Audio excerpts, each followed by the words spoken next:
inventata io.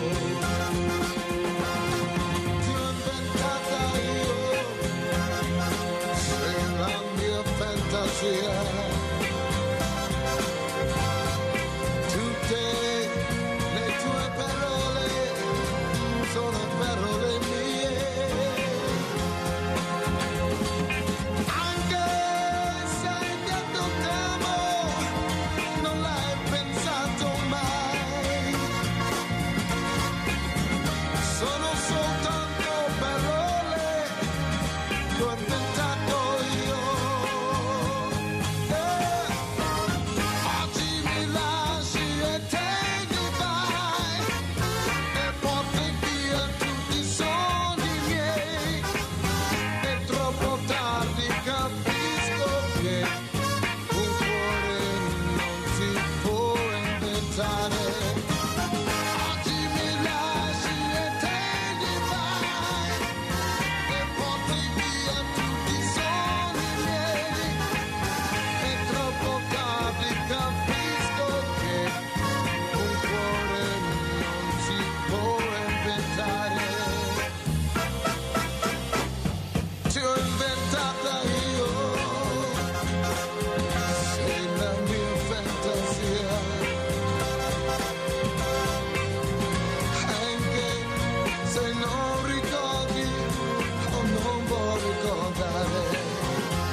Questa mattina abbiamo aperto con questa bellissima canzone, una canzone datata ma sempre bella, per far capire l'importanza delle parole che si dicono alle donne, queste donne massacrate per niente, non si sa neppure il motivo a volte, eppure si continua. Avete sentito anche in Francia, ci lamentiamo noi, ma anche là non vanno meglio di noi, 118 femminicidi, noi 108, però bisogna continuare a lottare e soprattutto parlare e cercare di fare prevenzione sulle nuove leve, che sono i bambini che diventeranno giovani, che diventeranno uomini, mariti, compagni. Allora parleremo questa mattina, abbiamo in presenza Riccardo Barbisan, assessore al bilancio e tributi del Comune di Treviso, Lega. Grazie assessore di essere qui con noi. Grazie a lei Mirella e buongiorno a tutti i telespettatori. Saluto anche il generale Giancarlo Iannicelli, meteorologo e consigliere comunale, sempre Lega. Buongiorno. Non la sento. Vediamo, intanto che fanno il collegamento. Si vede che nevica Gello là perché il microfono si è congelato. Allora, assessore, cosa ci racconta? Io devo sempre dire grazie anche all'assessore Riccardo Barbisan, oltre al sindaco Mario Conte e la Giunta, perché è l'assessore di riferimento per Villa Margherita Inclusiva, dove anche in questo periodo, voi sapete che abbiamo visto, ma vedremo anche stamattina altre immagini molto belle di queste mostre, in particolare questa dedicata a Giulia Cecchettin e soprattutto questi bellissimi presepi, questo presepio anche che riguarda l'ultima guerra mondiale, per capire l'importanza invece della pace, della serenità. Allora, intanto sempre grazie assessore. Ecco, il patrimonio che è una cosa immensa, inestimabile, abbiamo delle ville fantastiche. Però delle volte abbandono totale, non si riesce a inserire tanti progetti, ma tutti vogliono poi Zan fa la guerra, mentre la Mirella ha solo chiesto di entrare e si arrangia, non chiede mai niente. È verità o no? No, è vero, nel senso che la Villa Margherita è inclusiva, è capace di attrarre grazie a uno straordinario lavoro di volontariato. Ce ne sono altre situazioni del patrimonio del comune invece dove facciamo difficoltà a intervenire per mancanza di risorse, alcune sono completamente inagibili, però per fortuna non sono molte le situazioni in questo caso. Ricordo che recentemente abbiamo ristrutturato un'altra bella villa lungo il fiume proprio a Santa Maria del Sile, che adesso è sede del CAI, dove all'interno c'è il gruppo anziani e dove c'è anche l'ente regionale del Parco del Sile, dove ha trovato sede la banda cittadina, e quindi in un bel compendio immobiliare dei primi del Novecento abbiamo avuto recentemente la possibilità di ristrutturare, mettere a norma e poi inserire appunto delle realtà creative, ludico-ricreative e anche istituzionali, perché c'è anche la sede della polizia locale lì dentro, a Villa Letizia, e quindi ci sono realtà nelle quali riusciamo più facilmente a intervenire. C'è la questione di Palazzo Moretti, l'ex ECA a fianco, no? questo palazzo più storico che è Palazzo Moretti, e l'ex ECA invece è un'addenda degli anni 70 dove verrà fatta la Casa della Salute grazie all'intervento dell'ULSS con fondi PNRR a seguito della pandemia. Sapete che la logica è quella che l'ospedale deve andare incontro alle persone più che tutte le persone in un'unica struttura in un ospedale. L'ospedale servirà sempre di più a risolvere e a curare le acuzie, mentre tutto quello che è la fase successiva o tutta quella che è la questione sociosanitaria sarà guidata dalle case della salute. Ve ne saranno anche una a Casiers, una a Mogliano, e verranno aperte un po' in tutta la provincia. Parlo della zona che meglio conosco, sicuramente nei centri più grandi, Conegliano, Montebelluna, Oderzo e Vittorio Veneto, di questo sono sicuro. Quindi il patrimonio del comune trova anche in queste occasioni modo di essere rivalutato e di essere rimesso nella fruizione pubblica. Ci sono altre questioni rispetto alle quali valutiamo per esempio vendite, magari di pezzi che non, come dico io da quando sono assessore, che non fanno parte dei gioielli della corona del comune di Treviso, che però sono pur sempre immobili, compendi immobiliari di solito per cui difficilmente avremo le risorse per intervenire e che rischiano di essere in condizioni di depauperamento, e quindi preferiamo intervenire con una vendita e magari con quella poter risanare altre realtà oppure procedere con lavori pubblici, perché quando si vende un immobile non si può fare spesa corrente, bisogna fare sempre spesa di investimento, e questa è la regola aurea, insomma una delle regole. Allora sentiamo anche che si è collegato Giancarlo Iannicelli, generale meteorologo. Allora, fa caldo, molto caldo, cosa sta succedendo? Arriverà il freddo, il gelo? Noi siamo a Villa Margherita inclusiva al freddo, ma stiamo benissimo perché siamo belli temprati dalla provincia, la provincia ci ha temprato al Banco Solidale, perciò quando andiamo a Villa Margherita sentiamo anche caldo noi. Allora, generale, cosa ci dice? Ecco, che Capodanno sarà? Prego. Beh, adesso intanto risparmiamo nel riscaldamento e questo è bene. E certo, questo diciamo caldo, tra virgolette, temperature al di sopra della norma, anomale, è dovuto al cambiamento climatico che è in atto. Quindi abbiamo temperature sempre più alte, ma soprattutto c'è un fenomeno che già rileviamo e che già stiamo segnalando da tempo. La stagione estiva, diciamo, si allunga sempre di più. Il tempo mite si allunga sempre di più, invece l'inverno si accorcia. È l'ultimo studio importante, scientifico, ci dice, è una proiezione naturalmente, che addirittura fra 70-80 anni l'inverno potrà essere solo di un mese. Quindi questo è quello che ci aspetta: temperature più miti, certamente, inverni più corti, estate più lunghe. E stiamo vivendo questo momento con temperature veramente un po' al di sopra della norma, per carità, nulla di forte, però vedete il clima il tempo è abbastanza mite, le temperature sono alte, purtroppo in montagna manca la neve, questo crea problemi naturalmente a quello che è il mondo, le attività turistiche. Ma stando alle previsioni generali arriverà un po' di freddo, un po' di neve anche qui da noi, proprio non rivedremo? Per adesso no, le previsioni, quelle che ci permettono a 8-10 giorni, diciamo fino al 7-8 gennaio, ci sarà un peggioramento magari nella nuvolosità,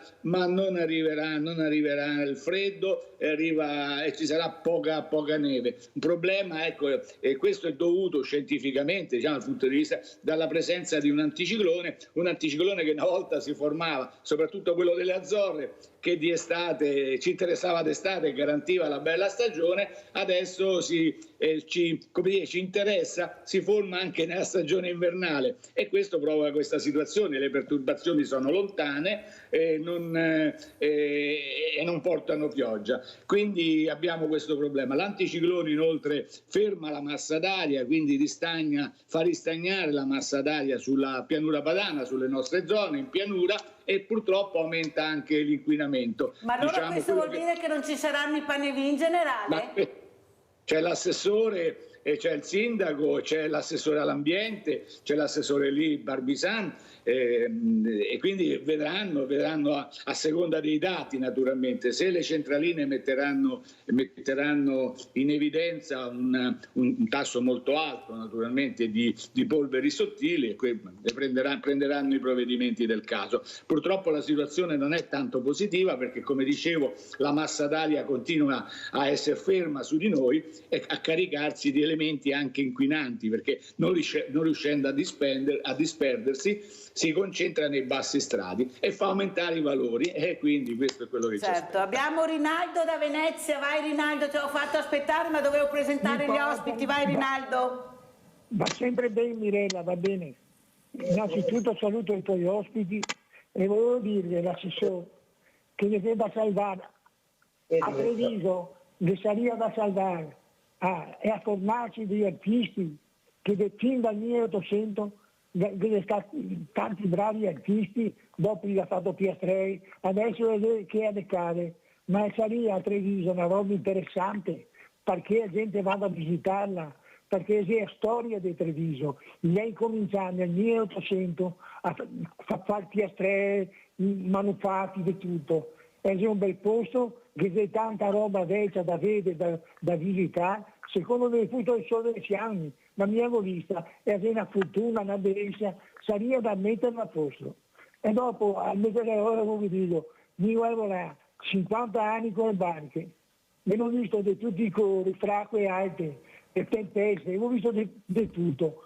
E sì, il mondo deve cambiare in questo momento, ma penso che tornerà come prima, perché secondo me c'è delle fasi che va avanti così, anche perché quello che scarichiamo noi altri nell'aria purtroppo è deleterio per il tempo, e finché non capiremo di non usare più, perché da dire l'energia eolica qua, ma l'82% è fossile, benzina, petrolio, carbone, che roba che e alla fine che non eliminiamo queste robe resteremo sempre con questi problemi dal mio punto di vista. Allora che non mi intendo, però non ho visto che non sapete più. Ci vuole sta a fare il libro stamattina, dai!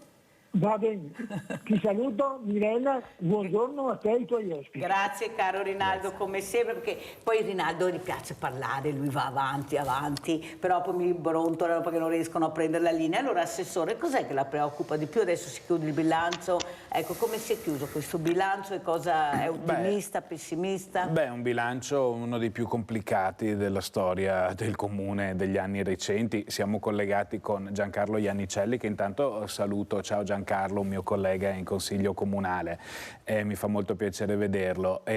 Lui ha una memoria storica più lunga della mia perché siede in consiglio comunale da più anni, da molti più anni, e si ricorderà delle difficoltà. Io sono neo-assessore praticamente e mi sono trovato a gestire questo bilancio veramente particolare, veramente difficile, figlio anche di una situazione congiunturale esterna rispetto al comune di Treviso, con gli aumenti che conoscete e che abbiamo conosciuto come famiglie, li abbiamo avuti anche come comune. Le guerre, prima ne avevamo una, poi abbiamo ben pensato di farne un'altra e tutto questo non aiuta la stabilità economica.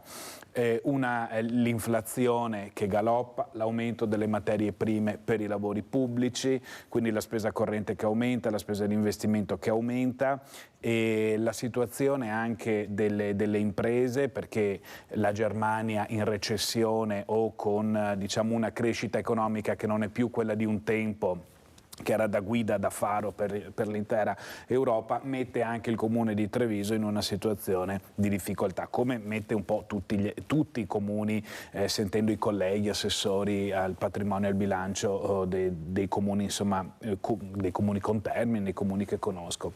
E quindi abbiamo dovuto fare delle manovre che non ci hanno fatto particolarmente piacere, abbiamo quindi dovuto fare tagli. L'IRPEF ad esempio. Abbiamo dovuto aumentare l'IRPEF, pur aumentando la soglia di esenzione da 15 a 16.000 euro, e non è detto che non possiamo, se i conti del comune vanno bene, poterla aumentare ancora da 15 a 16.000 euro, in modo che chi in questi anni ha avuto la rivalutazione per esempio delle pensioni, se parliamo degli anziani, o chi ha avuto delle rivalutazioni del proprio stipendio e magari guadagna intorno ai 15.000 euro lordi all'anno perché fa un part-time, ecco, portando la soglia a 16.000 euro abbiamo permesso che queste rivalutazioni non toccassero la soglia dei 15 precedenti, in modo che se lo Stato da una parte ti dà, non arrivi il comune. Fa respirare un pochino di più. Abbiamo Antonio da Padova, assessore, se non mi cade la linea, vai Antonio. Pronto, buongiorno Mirella. Buongiorno. E buongiorno anche agli ospiti. Ecco, non abbiamo risorse noi Mirella. Io qua ho l'elenco di tutte le firme che sono scappate all'estero.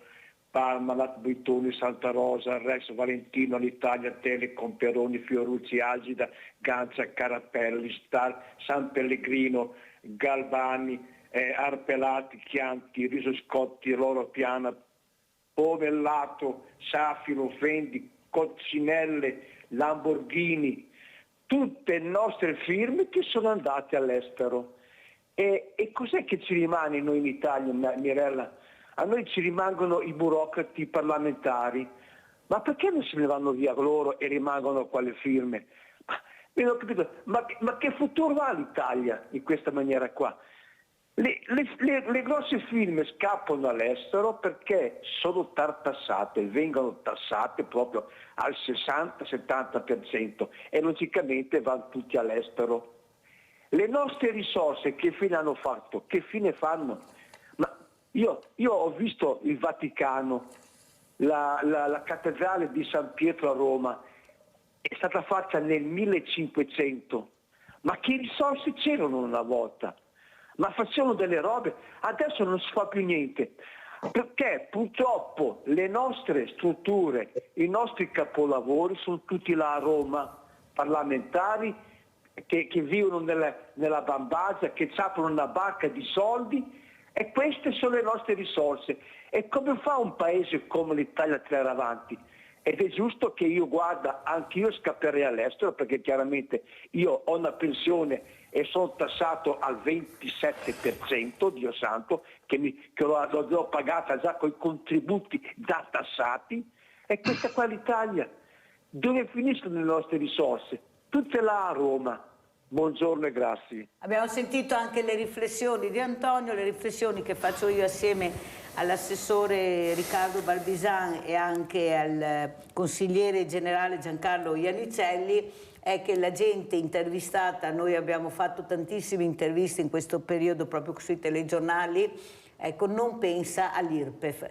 E quello che emerge è che è una città bella, una città pulita, penso vi faccia piacere, non so se le avete viste, ecco, i trevigiani che dicono questo, vuol dire che se tu mi togli anche qualcosa, però questo qualcosa va in funzione di un servizio che tu mi dai alla mia città e vuol dire alla mia persona, il rispetto, e questo penso che sia veramente lodevole e va detto, perché sennò, come si dice, il popolo è il primo a protestare. Cosa dice, Assessore? Io dico che per i redditi medio-alti, intorno ai 50.000 euro all'anno, pur sempre lordi, si parla di un aumento di 40-45 euro all'anno, quindi parliamo di 3,5 euro al mese. Io non sono qui a dire che sono pochi, perché sarei molto più felice a restituirli che a chiederli.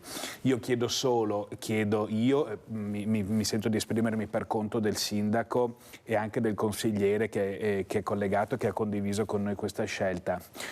Giudicateci su come li spendiamo, no? Giudicateci sui servizi che diamo, giudicateci se i servizi aumentano, se retrocedono, se vengono migliorati oppure no, non giudicateci solo nel momento in cui questa manovra è stata fatta. Abbiamo chiesto un contributo ai cittadini trevigiani, l'abbiamo chiesto alle persone fisiche, l'abbiamo chiesto anche alle imprese, perché con i sindacati abbiamo condiviso il fatto che anche con l'aumento del canone unico patrimoniale anche le imprese dovessero fare la loro parte. L'abbiamo chiesto anche ai turisti, abbiamo aumentato l'imposta di soggiorno per un valore che secondo le nostre prospettive dovrebbe garantire un aumento delle entrate di circa 500.000 euro, diversamente avremmo dovuto chiederle ai cittadini trevigiani. Ma vede, quando io ho 220.000 euro all'anno da pagare in più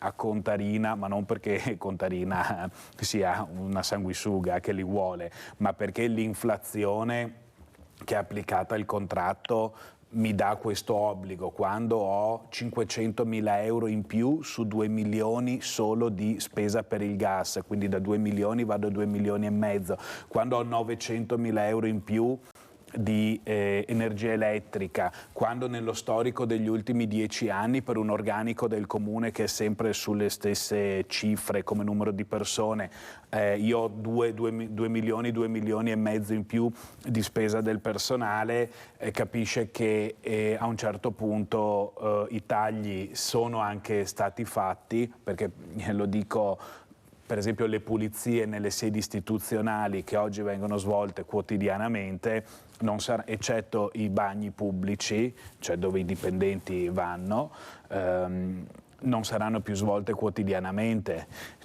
Alcune manutenzioni delle autovetture, delle infrastrutture del comune saranno contingentate, quindi siamo riusciti a risparmiare circa 2 milioni da quella che è la macchina del comune senza toccare i servizi, ma abbiamo fatto una manovra che ci dovrebbe garantire 2 milioni con l'aumento dell'IRPEF e arrivare a 3 milioni con l'imposta di soggiorno e l'aumento del canone unico patrimoniale. Assessore, lei sta spiegando molto bene, perché quello che a noi interessa è proprio la trasparenza dei soldi, di questi bilanci, ed è molto importante la trasparenza, perché i cittadini ascoltano, non è che sentono solo, ascoltano. Quando si tratta di soldi loro vogliono capire, e lei sta spiegando anche come avete gestito questo bilancio che ha appena spiegato. Allora adesso andiamo a Villa Margherita e vediamo cosa ha detto papà Gino Cecchettin quando è entrato a Villa Margherita.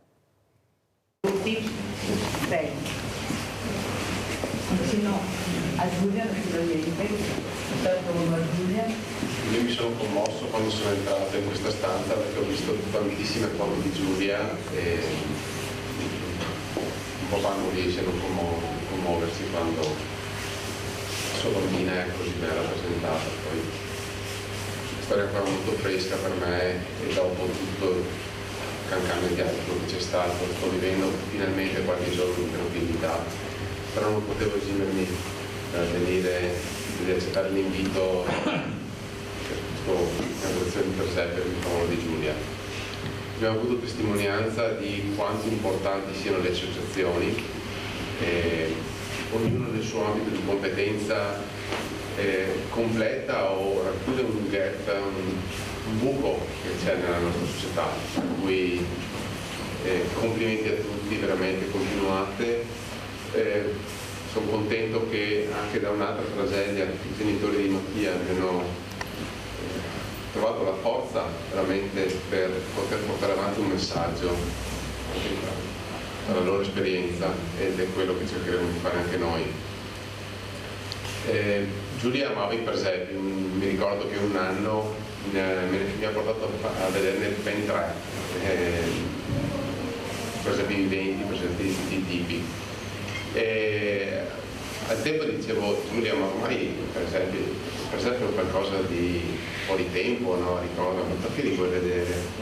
Ah, ma perché il presepio, mi diceva, cristallizza un momento di bellezza, di rappresentazione di serenità e di pace. Effettivamente, pensandoci bene, un presepe ha solo cose belle, non vediamo nel presepe cose brutte. Forse continuiamo a rappresentarlo dopo tantissimi anni, dopo 2000 anni, perché forse è un esempio di come vorremmo il mondo, no?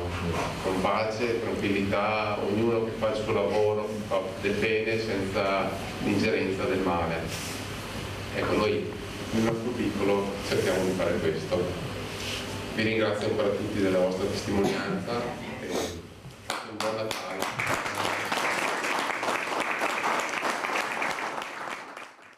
Allora abbiamo Gino da Istrana in linea. Ciao Gino. Ah, è caduta la linea, vediamo se riusciamo a riprenderla, però dovevo mandare questo servizio perché dobbiamo stare vicini a questa famiglia, a altre famiglie, ecco la famiglia di Vanessa e tutti i femminicidi che ci sono stati, perché non si devono abbassare le antenne, si deve essere sempre presenti. Allora, Assessore, questo è il patrimonio che diventa inclusivo, che riesce, abbiamo questa villa veramente una visibilità unica, perché di solito le ville venete sono nelle aperte campagne quasi sempre, posti nascosti, dove veramente questa attenzione deve essere per far capire che bisogna anche cercare di mettere la bellezza, l'arte per fare sensibilizzazione. Cosa ne pensa? E prevenzione? Avete fatto una cosa veramente di una sensibilità straordinaria, secondo me, quella di inserire perché guardi, mi veniva in mente che ogni anno a Napoli, no? C'è il presepe con la statuina del personaggio del momento, il politico oppure il fenomeno. E così, questo vabbè è simpatico, ma però inserire la figura di Giulia Cecchettin, che magari poteva sembrare anche una cosa, come si può dire, ma forse da non farsi, no? Uno dice, no, ma cosa fai? Però che sia stata così sposata dal padre questa iniziativa, che siate riusciti a farlo con questa delicatezza, ecco, secondo me è un grande merito. Non c'è cosa più bella che vedere le sale del comune, le proprietà del comune utili per messaggi di questo tipo. Veramente inserire la figura di Giulia nel presepe è stato qualcosa di, un lampo di genio, posso dire. A me non sarebbe venuto in mente, ma io insomma guardo carte e numeri tutti i giorni, probabilmente ho poca fantasia. E a voi è venuta in mente questa cosa bellissima, che poi per fortuna ha avuto un eco anche sui giornali molto importante. Bella anche l'idea di mettere in parte la questione dei ragazzi, dei morti sul lavoro. Adesso facciamo il conto dei femminicidi, perché purtroppo la cronaca non ci dà sosta con questa mattanza terribile, ma quanti ragazzi e quanti uomini, quante donne muoiono sul luogo di lavoro. Anche questa è una piaga rispetto alla quale sì, io credo che dovremmo parlarne di più, prevenire maggiormente anche nelle scuole. Abbiamo Leone da Trebasele, che poi dobbiamo andare in pubblicità. Vai Leone! Ciao Elena, grazie, saluto i tuoi ospiti. Allora, Giulia ci sta benissimo nel presepe, spero che ci sia per sempre. Per quanto riguarda l'economia, sono contento che finalmente il Ministro dell'Economia si sia accorto dell'immenso debito pubblico che abbiamo. È il primo che parla di debito. speriamo che finalmente la Lega faccia un po' di pulizia alla Roma ladrona. Per quanto riguarda il clima, adesso che si parla di estati molto lunghe e molto più caldo, questo vuol dire molti più ghiacciai sciolti. Si sta pensando a dove mettere tutta quest'acqua che ci seppellirà? Perché io ho già suggerito tante volte, Mirella, di desalare l'acqua del mare e portarla a quel miliardo di persone che soffre di fame e di sete per mancanza di acqua. Poi c'è il Mar Caspio da riempire, il Mar Morto da riempire, ci sono tanti posti da mettere acqua se si volesse. Ci hai mai pensato a questo? Ciao Mirella, grazie. Grazie a te Leone, pubblicità.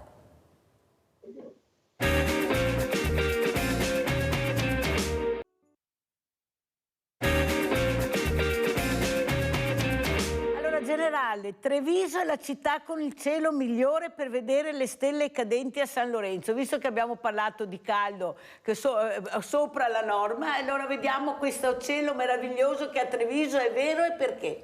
Prego. No, questo, io sono un geofisico, non so. No, mi lasci, però Mirella mi devo prendere perché devo ribadire, mi devi dare spazio un attimino, me lo rubo, perché bisogna dare atto all'assessore Barbisan che sta gestendo un forziere con pochi soldoni dentro. Ecco, è bello prendere il forziere pieno di soldi e dici gestiscilo. Il povero Barbisan si deve fare i salti mortali perché il forziere è vuoto, ma è vuoto no perché i soldi sono stati spesi facilmente. L'ha già detto, purtroppo noi veniamo da un periodo di 2 anni di Covid. Non bisogna dimenticare che il Comune ha fatto uno sforzo immane per poter supportare le categorie Generale, la interrompo un secondo solo perché sennò mi cade ancora la linea di Gino, poveretto da Istrana, sa come funziona. Vai Gino! Gino, via! Pronto? Pronto? No. Sì, signora Mirella, sto guardando la trasmissione, che sono affezionato alla sua trasmissione. Grazie. Dunque, volevo chiedere, il punto principale è questo, volevo chiedere all'assessore del bilancio Barbisan a riguardo l'IMU che si paga delle aree edificabili, perché tempo fa, circa un anno e mezzo, da quell'ufficio lei ha parlato di una persona che da 40 anni che paga l'IMU e poi non si è capito più niente. Allora io sto parlando proprio dell'argomento, è da 40 anni che pago l'IMU. Se faccio i conti da 40 anni con 2.500 euro all'anno, condiviso con mia moglie perché è il 50% di proprietà, devo pagare su 40 anni 100.000 euro. 100.000 euro. Questi non posso scalarli in nessuna parte. Quando vendo non tengono conto di 100.000 euro in più l'acquisto e più tutte le spese che ho avuto enormi per mantenere questa area edificabile. Ho fatto le opere, ho fatto questo, ho fatto quello, ho fatto un atto di donazione per equazione di 320 metri di terreno, è nato tutto in Canarina. Mi hanno boicottato la lotizzazione, l'hanno messa agricola dopo aver fatto tutte le spese di lotizzazione. Ora, ripeto, pago ancora l'IMU. Questo IMU, io non ho comprato il terreno, scusi, mi è partita scusi un attimo. No, ma abbiamo capito, sai Gino dove vuoi arrivare, anche perché se no non ce la fanno a rispondere. Allora grazie Gino, sei stato chiarissimo, penso che l'assessore abbia capito. Allora, che non posso scaricare questi soldi come sì, mai. No, vabbè, non si possono scaricare. Però assessore, finiamo con il generale Giancarlo Ianniziani che era stato interrotto e poi rispondiamo a Gino. Prego generale. Sì, ecco, per dire, ripeto, che l'amministrazione è sensibile, veniamo da un periodo, è recente il periodo di 2 anni di pandemia e questo ha richiesto molte risorse perché siamo venuti incontro naturalmente alle categorie deboli e il forziere così si è svuotato sempre di più.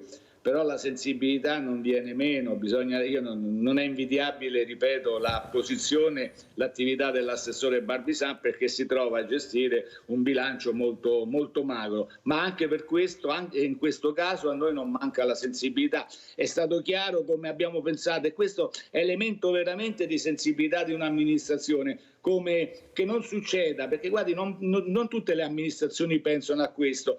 L'ha detto, dice non facciamo che diamo un'agevolazione di 100 euro magari a una categoria più debole e poi lo Stato gliene ruba 110 perché viene a superare l'aliquota. Abbiamo pensato anche a questo.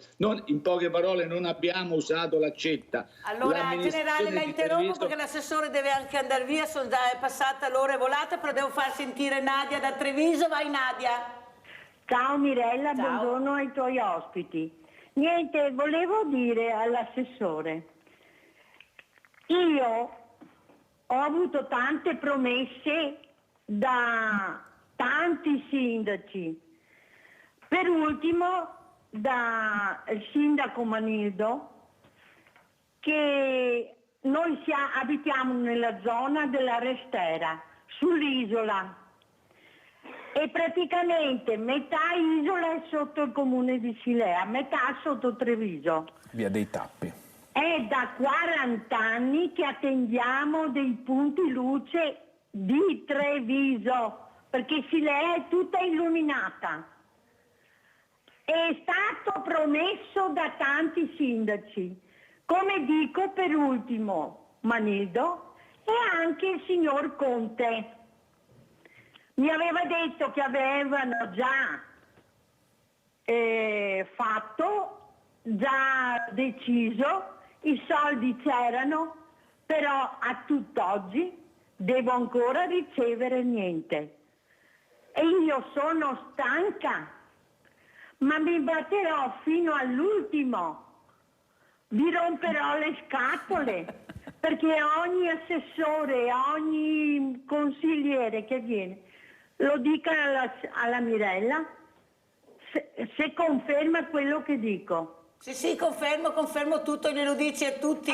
L'ultimo è stato Sandro Zampese che ha detto ci arriveremo. Nadia, grazie, devo chiudere perché sennò non ce la fanno, deve andare via e deve risponderti. Allora, prego. Se l'ha già detto l'assessore Zampese, che è l'assessore ai lavori pubblici, io non posso far altro che prendere nota e ricordarglielo. Ringrazio per quello che ha detto il consigliere Iannicelli, perché questo aumento della soglia di esenzione vale circa 200.000 euro di mancati incassi per il comune, quindi di soldi lasciati nelle tasche dei trevigiani, e lo ringrazio per aver riconosciuto questa sensibilità da parte della Giunta che ha fatto questa proposta.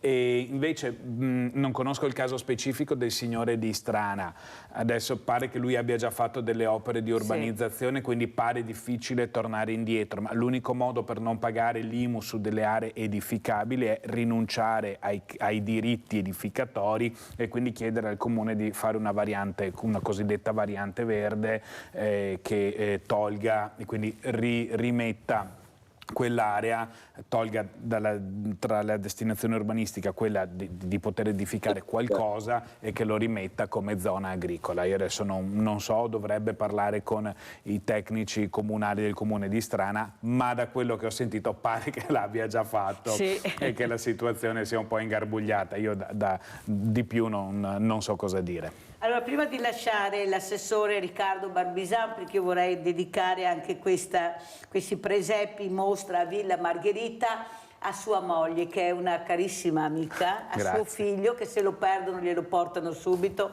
perché è uguale a lui, perciò se lo perdono arriva a casa subito. Che si chiama Giovanni Barbizan, come un grande artista trevigiano. Giovanni Barbizan, e dedico anche questi presepi anche alla moglie di Iannicelli, che conosco benissimo anche lei, che fa volontariato, perché meritano veramente. Andiamo a vedere allora questi presepi e poi salutiamo gli ospiti.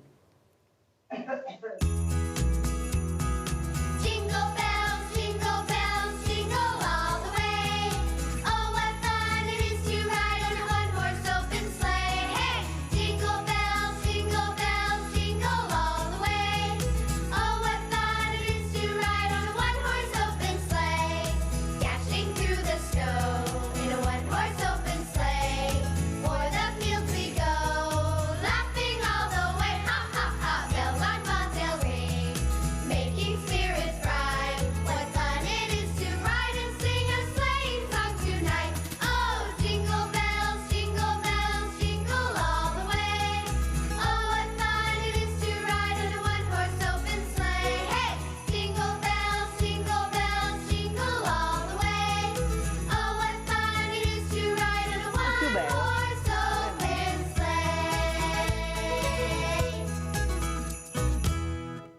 E con queste bellissime immagini dei presepi a Villa Margherita, oltre a quello dedicato a Giulia Cecchettin, salutiamo i nostri ospiti, Riccardo Barbisan, assessore al bilancio e tributi del Comune di Treviso, Lega, generale Giancarlo Iannicelli, meteorologo e consigliere comunale Lega, di essere stati con noi.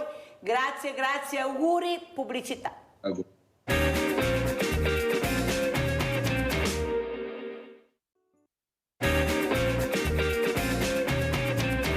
Abbiamo altre due graditissime ospiti, due donne. Abbiamo in presenza la dottoressa Giulia Tonel, psicologa di Motta di Livenza, e dovrebbe essere collegata o dovrebbe anche collegarsi fra poco da Alano di Piave la dottoressa Amalia Serenella Bogana, sindaco di Alano di Piave. Fra poco si collegherà. Però inizierei proprio dalla dottoressa Tonel, che voi conoscete, proprio con queste immagini che abbiamo visto di Villa Margherita inclusiva, del presepe dedicato a Giulia, ma proprio per cercare di parlare, di prevenire, di far sentire che l'attenzione deve essere sempre ai massimi livelli, anche su persone che magari apparentemente sembrano innocue, però giustamente, come dice anche il professor Crapetta, il lupo non si diventa in una sera, e io sono convinta di quello che ha detto e condivido questo pensiero.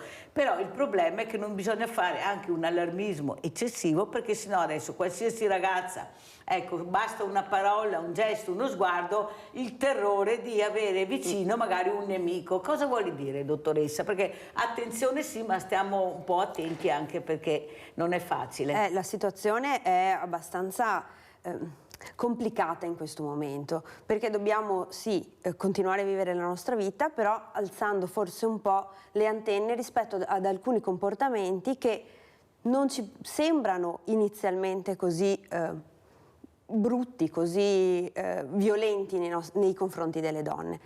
Certo è che insomma parlarne si deve, bisogna continuare a tenere alta l'attenzione, perché le persone devono essere educate, sia le donne devono essere educate a guardare, vedere e capire i comportamenti degli uomini, sia gli uomini devono essere educati a un nuovo modo di essere uomo, che non è più accettato quello che c'era 40-50 anni fa, dove c'era il padre padrone, il padre che decideva, l'uomo che decideva sulla donna. I tempi sono cambiati, gli uomini e le donne devono riuscire a vedere questo nuovo cambiamento. Questo nuovo cambiamento, ecco, è arrivata anche la sindaca di Alano di Piave, la dottoressa Amalia Serenella Bogana. Buongiorno sindaco, grazie o sindaca di essere qui con noi.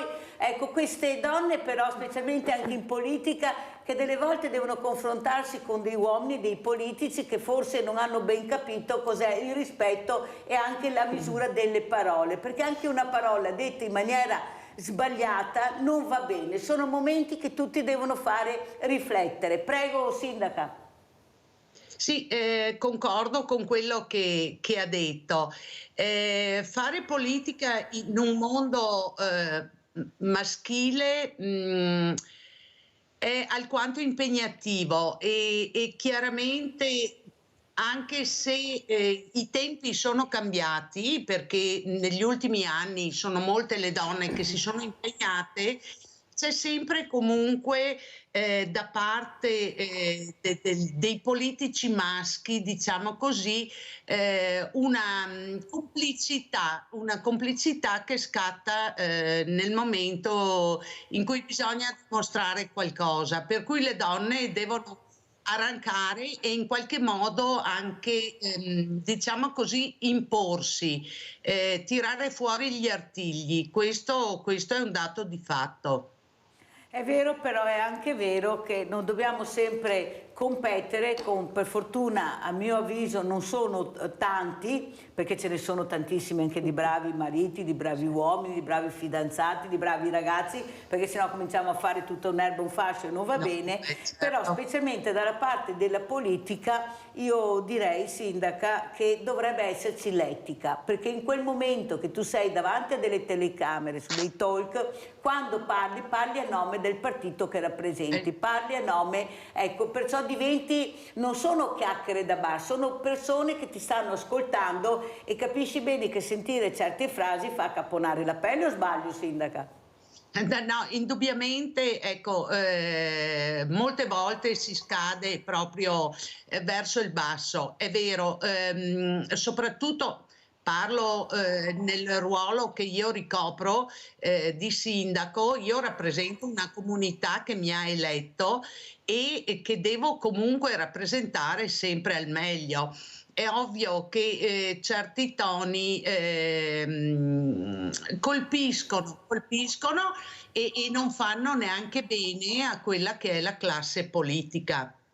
Dottoressa Tonel, ecco, lei come commenta queste frasi e anzi addirittura poi rilanciano perché sono convinti di non aver fatto niente di eccezionale, sono cose che si sanno, sono cose che si dicono e soprattutto molti uomini che dovrebbero cominciare a intervenire e affermare anche diciamo, questo gergo incredibile di un maschilismo, di un sessismo spaventoso. Prego. Ho avuto un'esperienza io all'interno del mondo politico e devo dire che è uno dei mondi in cui secondo me c'è ancora molta discriminazione verso le donne. Nascosta, velata a volte palese, però io ho trovato veramente molta discriminazione. Non c'è la considerazione degna verso le figure femminili all'interno della politica, perché è vero che le quote rosa servono per riuscire a inserire le donne all'interno della classe dirigente, però non bastano e non è solo una questione di numero, è una questione di confronto etico, come diceva, e confronto alla pari. Questo secondo me manca, cioè nella nostra classe politica dobbiamo lavorare molto su questo. Soprattutto io sono dell'idea, e lo chiedo anche appunto alla sindaca Bogana, che la politica, quando si tratta di temi così importanti che riguardano la comunità, cioè riguardano tutti, non deve avere le barriere destra, sinistra, centro. Le donne devono unirsi per far capire l'importanza dei numeri, perché noi li abbiamo i numeri. Noi diventiamo centenari più di loro perché proprio nel DNA nostro siamo più forti. Ma soprattutto io l'altro giorno ho incontrato una signora proprio a Villa Margherita Inclusiva e mi ha detto una cosa che mi ha fatto riflettere. Ha detto: noi donne dobbiamo smettere, anche le ragazze, di trattare i ragazzi alla pari. Non sono alla pari, non è vero, non è assolutamente vero. Cosa ne pensa, sindaca? E riprendendo un po' il discorso della dottoressa in studio, ecco, io le quote rosa le ho sempre viste con molto sospetto, cioè non c'è bisogno delle quote rosa per dimostrare quanto le donne possono fare e quanto valgono in politica. Io porto anche il mio esempio. Io sono stata la prima donna eletta sindaco di Alano di Piave, dopo decenni e decenni di sindaci uomini. All'inizio vista un po' con sospetto, però poi pian pianino, quando le persone capiscono e conoscono, credo che superino. Poi il fatto di trattare l'altro sesso, diciamo così, anche queste ragazze alla pari, io non so, la penso un po' diversamente. No, non è vero, noi donne abbiamo sempre una marcia in più, comunque, sempre. Ed è vero, perché lei ha fatto una cosa importante. Ecco, andiamo a vedere cosa ha deciso di fare questa sindaca con questo referendum Puero Vas Alano Fener. Andiamo a sentire e a vedere. È la maestra della data, della piccola maestra, però siccome che la sottousano la legge.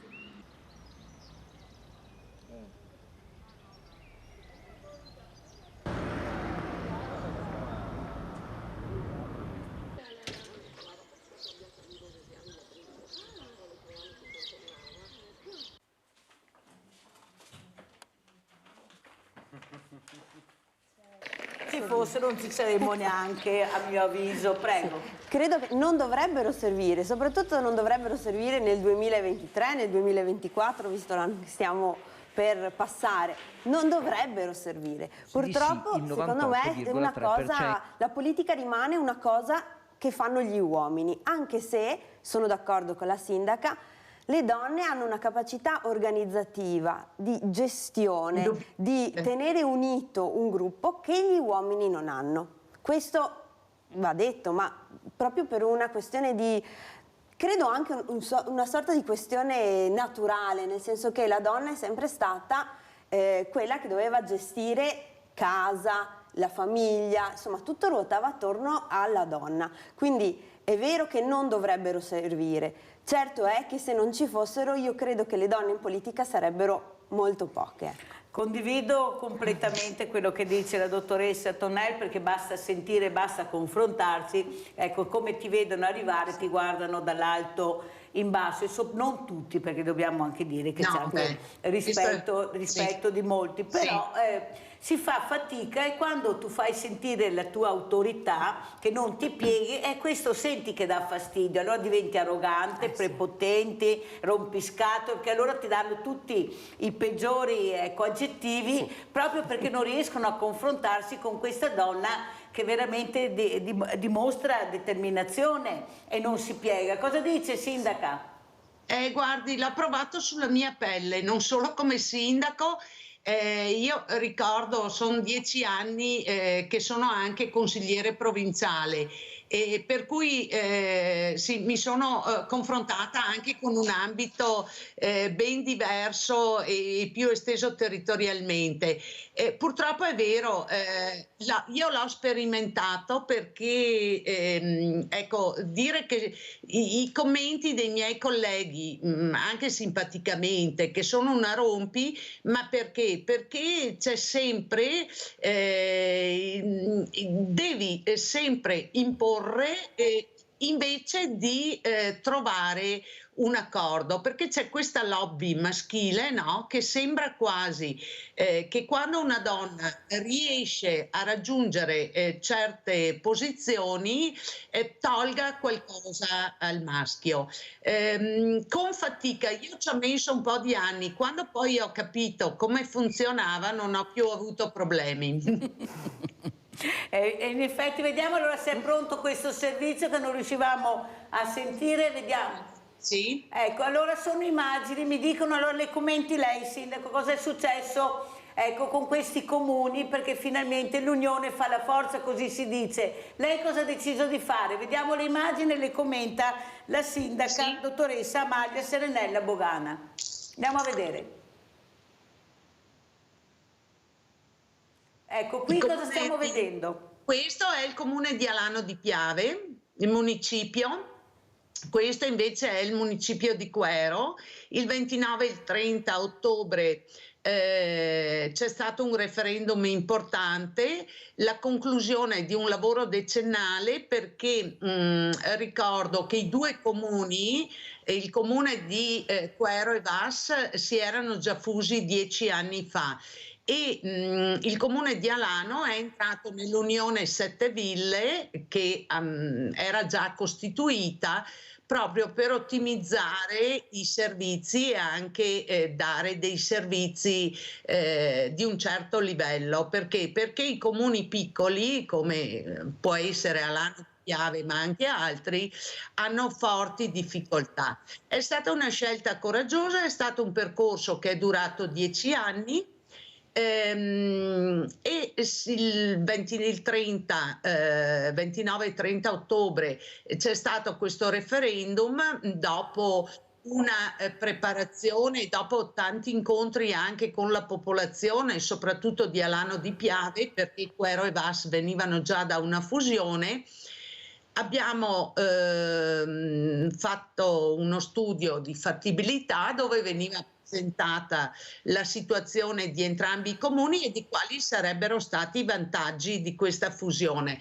Devo dire che la popolazione ha risposto molto bene, al netto degli AIRE, che sono un po' un freno per quanto riguarda le elezioni, ad Alano di Piave è andato a votare oltre il 50%, con una percentuale nei 2 comuni che tocca l'80% del sì alla fusione. Credo che questo sia un passaggio importantissimo. I comuni piccoli hanno grosse difficoltà e credo proprio che unificare sia anche un atto di coraggio intanto, ma garantisca poi quei servizi che altrimenti non riusciremo più a dare ad una popolazione che qualcuno direbbe fortunatamente sta sempre più invecchiando, e per cui c'è una richiesta di servizi da dare alla popolazione molto importante anche in termini economici. Altra cosa da non sottovalutare è il fatto che i concorsi pubblici sono snobbati, per cui abbiamo anche difficoltà di reperire personale, e in questo modo abbiamo unificato tutti i servizi e riusciamo a raggiungere una dimensione ottimale, diciamo, perché questi comuni vivano. Noi arriviamo ad avere un comune di circa 5.700 abitanti, che è un ambito ottimale, per cui sì, siamo contenti di aver fatto questa scelta. Ma soprattutto io sono dell'idea, siccome i sindaci sono i benvenuti nella mia trasmissione, perché sono quelli che sono a contatto nel territorio con le persone, sono quelli che sanno veramente cosa ha bisogno il proprio comune, se questo referendum viene spiegato bene, la gente capisce, partecipa e decide cosa fare, se sì o no, e lei l'ha dimostrato. Dove invece qualche sindaco, perché io li ho avuti, Bogana, qui tende al campanile, cioè questo campanile è mio e non lo voglio dividere con nessuno, capisce bene che la comunicazione che arriva alla persona a casa non è quella esatta, e lui dice: ma se me l'ha detto il sindaco vuol dire che siamo meglio piccoli e non facciamo l'unione. Cosa dice, dottoressa? Quanto importante è invece la trasparenza, far capire che l'unione fa la forza, che come ha detto la sindaca Bogana sono momenti drammatici per i piccoli comuni che non riescono proprio a dare i servizi che vorrebbero dare. Prego. No, faccio i complimenti alla sindaca, perché è un pensiero lungimirante che guarda al futuro, e questo è fondamentale per far vivere i nostri piccoli paesi. Anche in provincia di Treviso ci sarebbero alcuni paesi che potrebbero e dovrebbero forse ambire a questo, perché unione non significa perdita, significa arricchirsi di servizi. La popolazione sta invecchiando, questo significa anche che si necessita di avere dei servizi che siano sul territorio, perché la persona anziana non può spostarsi così tanto. Quindi l'unione significa anche riuscire ad avere tutta una serie di servizi che altrimenti sarebbero dislocati per questioni economiche. Questo è veramente, secondo me, il futuro, ma proprio bisogna pensare e ragionare su questo, e i primi a crederci devono essere assolutamente i sindaci, gli amministratori dei territori, perché altrimenti le persone poi faticano a vedere tutti i pro. E poi insomma devono essere accompagnati i cittadini, insomma il compito dei sindaci e degli amministratori è anche questo, cercare di progettare per il futuro. Francamente è vero, abbiamo tanti bravissimi sindaci, ma che pensano all'oggi, che pensano alla festività natalizia, che pensano ma non c'è, io non vedo una progettualità veramente per il futuro. Abbiamo natalità che scendono, popolazioni che invecchia, tante difficoltà economiche e anche lavorative. Se non abbiamo una classe dirigente che fa un progetto per il futuro e per cercare di riuscire a risolvere ancora prima che arrivino i problemi che poi dovremo affrontare nel futuro, non andremo da nessuna parte. Sentiamo Sindaca Bogana come commenta, prego. Ma ha pienamente ragione, nel senso che bisogna guardare al domani e non all'oggi. Il campanile, la logica del campanile purtroppo è dura resiste molto bene, però bisogna avere il coraggio di fare delle scelte per il futuro e per il benessere dei propri cittadini. Noi incontri con la popolazione abbiamo anche avuto proprio delle resistenze, poi al momento del voto la percentuale del no si è assestata sotto il 20%, per cui significa che il messaggio che abbiamo dato e le idee chiare, soprattutto di un progetto a lunga distanza, è stato capito. Ovvio, io avrei potuto fare il sindaco fino al 2026 nel mio orticello, arrancando, limando servizi, piangendo un po', dicendo ai miei cittadini: guardate, non ce la facciamo, però resistiamo. No, è stata una scelta proprio, come diceva la dottoressa, lungimirante, proprio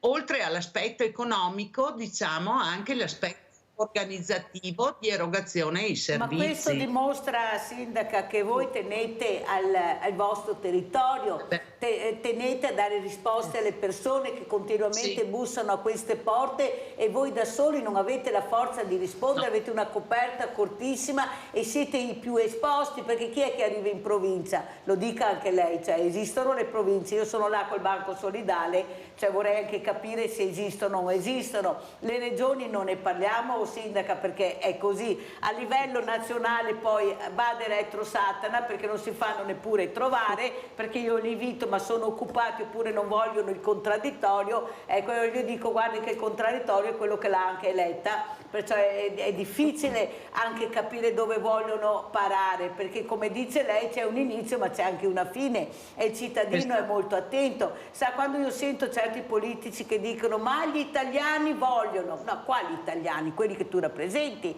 ma ci sono anche quelli che tu non rappresenti, che non vogliono di sicuro delle cose che per loro sono inutili, assurde, hanno bisogno di servizi alla persona, hanno bisogno veramente di mettere in sicurezza le strutture. Questo vogliono i sindaci e stanno facendo squadra. E io dico sempre che forse dovete battere più i pugni, perché voi avete i numeri, avete i cittadini dalle vostre parti, forse dovrete far sentire ancora più la voce, ecco, nel senso, anche voi donne, adesso sono tante sindache donne, di alzare più la voce. Lasciamo perdere quello che possono dire, ma voi avete i cittadini dalla vostra parte, i cittadini fanno numeri. Cosa dice, dottoressa? No, assolutamente, alzare la voce e battere i pugni su quello che è le richieste del territorio, perché se si guarda sempre il politico più in alto, insomma, vicino alle elezioni si fa sentire e poi un po' si dimentica, però ormai lo sappiamo e abbiamo capito che funziona così, quindi dobbiamo forse battere un pochino più i pugni per il benessere del territorio. Tra l'altro, volevo dire, non è solo una questione di quantità di servizi, ma è anche una questione di qualità di servizi, perché i cittadini hanno anche il diritto di avere dei servizi di qualità. Adesso come adesso, insomma, è necessario. Io mi occupo di salute mentale perché è il mio ambito, ma anche di educazione, lavorando nelle scuole. C'è una mancanza grande e una mancanza grave che adesso cominciamo ad avere proprio i conti alla mano, dicono che i CSM sono ridotti all'osso, le persone faticano a richiedere un servizio e la salute mentale viene sempre un po' snobbata. In realtà è salute, il termine salute indica proprio che è una questione principale per la persona, quindi l'unione dei comuni è sicuramente, perché poi hanno anche più forza per battere i pugni, perché un conto è andare in un tavolo di trattativa e rappresentare 2000 persone, un conto è rappresentarne 5000 e un conto fare quelle relazioni tra i comuni che rappresentano molti più cittadini, quindi hai anche più forza di trattativa.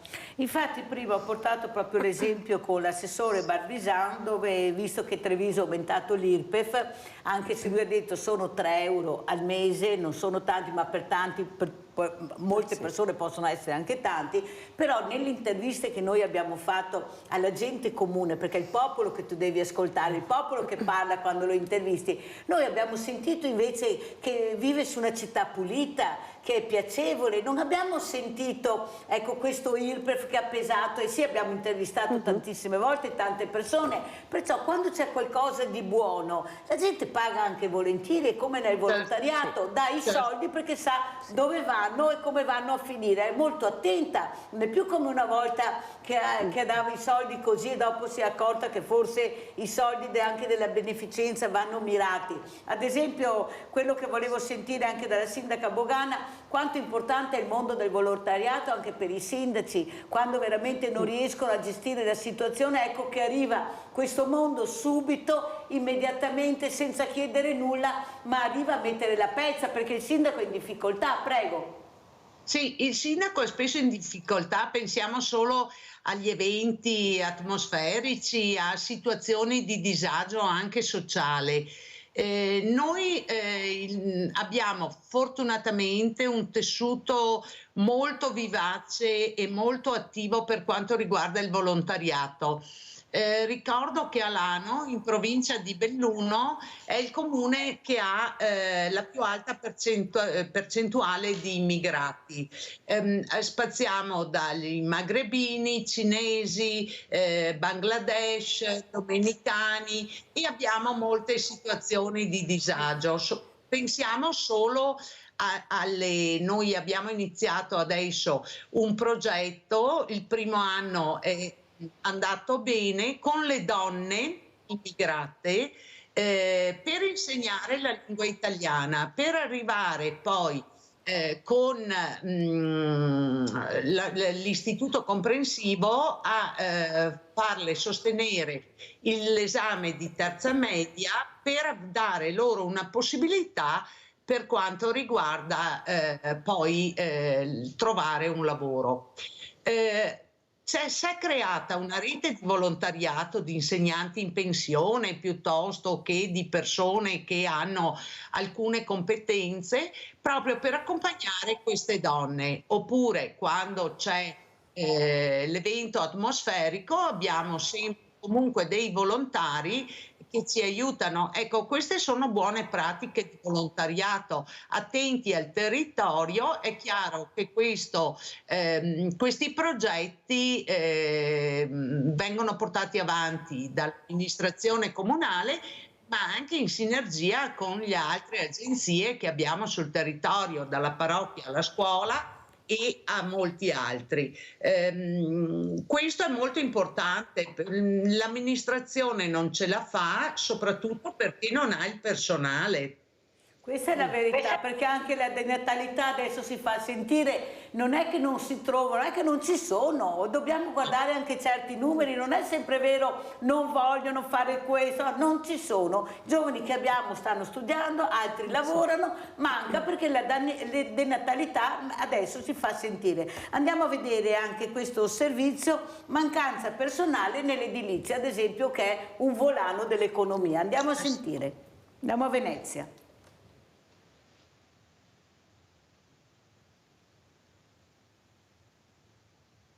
Lo stato di salute del settore delle imprese edili dell'anno 23 che andiamo a concludere non può essere che definito buono. C'è stato un aumento complessivo sia della mano degli addetti, sia dei fatturati che del numero di imprese iscritte nella nostra cassa edile industriale. In provincia di Venezia non è buono solo lo stato dell'edilizia, lo sono anche le sue prospettive.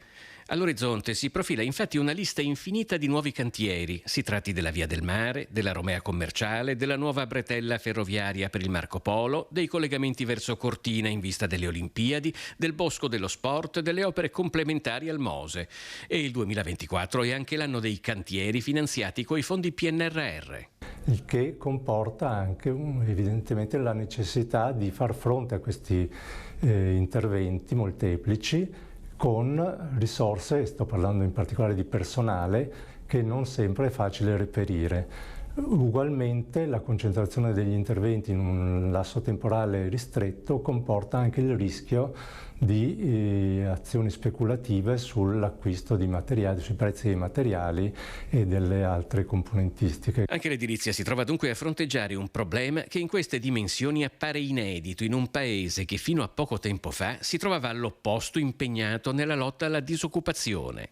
La carenza di manodopera nel nostro settore, ma anche in molti altri settori, è il tema sicuramente del prossimo anno. Noi cercheremo di fare la nostra parte, abbiamo già ad esempio sottoscritto dei protocolli insieme con la prefettura per far sì che i migranti, che i richiedenti asilo nel nostro territorio possano seguire i corsi messi in piedi dalla nostra associazione, e credo che questa sia una delle strade da intraprendere per sopperire alla carenza di manodopera, che è veramente preoccupante.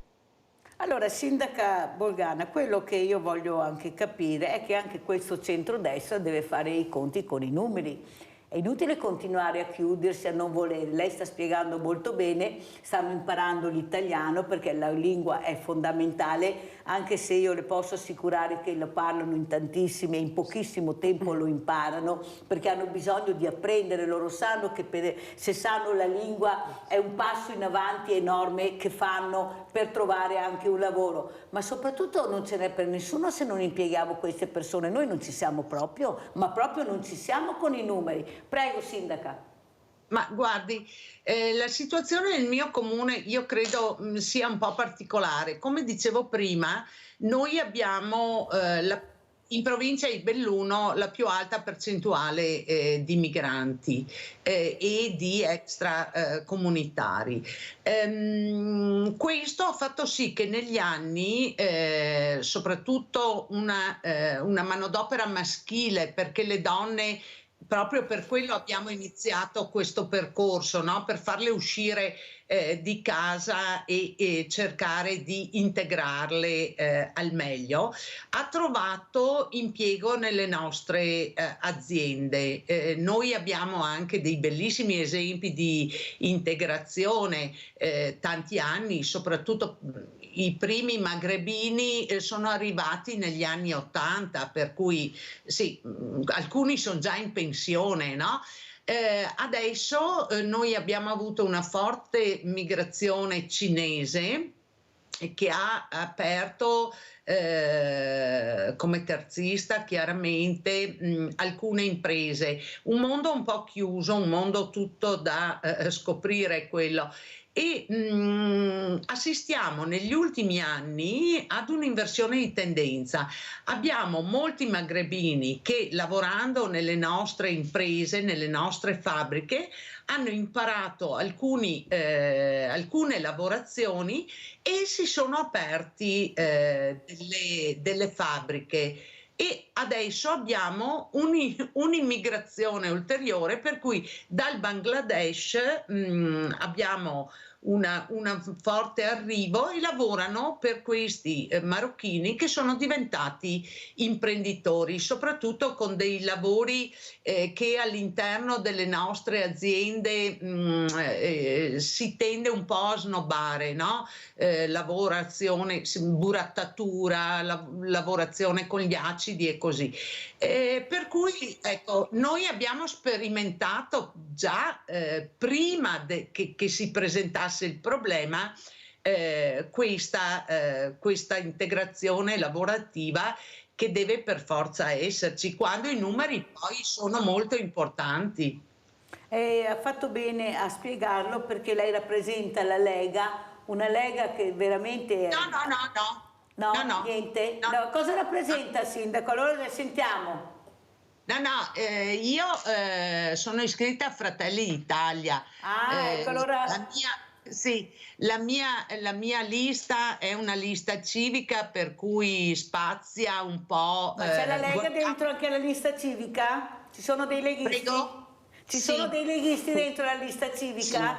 Sì. Ecco, per quello volevo capire, perché infatti prima parlavo di centrodestra, perché è un centrodestra che veramente deve fare i conti con i bisogni della popolazione, e i bisogni della popolazione quasi sempre dappertutto sono servizi alle persone. È inutile che ce la giriamo con queste colate di cemento che continuiamo a vedere, perché i fondi del PNRR, che erano destinati invece al terzo settore in gran parte, hanno preso delle vie diverse con un cemento che non riusciamo a capire. Ecco, io mi scuso veramente, lo dico anche alla sindaca, ma faccio veramente a capire, qui parliamo di strutture che non servono a niente, a nessuno, non c'è neanche più neve, continuiamo con la pista da bob, continuiamo con la pedemontana, continuiamo con il ponte, vedrete dopo cemento ancora. Capisce, sindaco, che io faccio volontariato e dico, ma questi con la testa dove sono? Vivono il territorio o vivono da un'altra parte? Perché il territorio è fatto di persone diversamente giovani, che non riescono più a curarsi, che non trovano casa. Abbiamo veramente delle realtà che io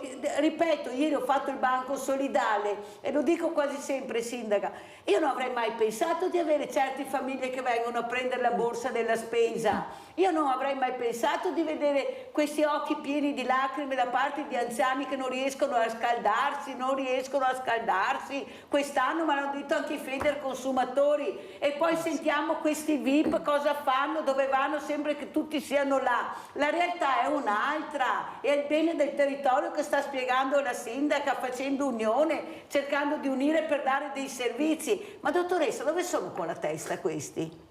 No, infatti volevo fare i complimenti alla sindaca, perché è un centrodestra bello, positivo, propositivo, che guarda al futuro, che guarda l'integrazione. Diciamo che gli esponenti nazionali del partito non sono così proprio.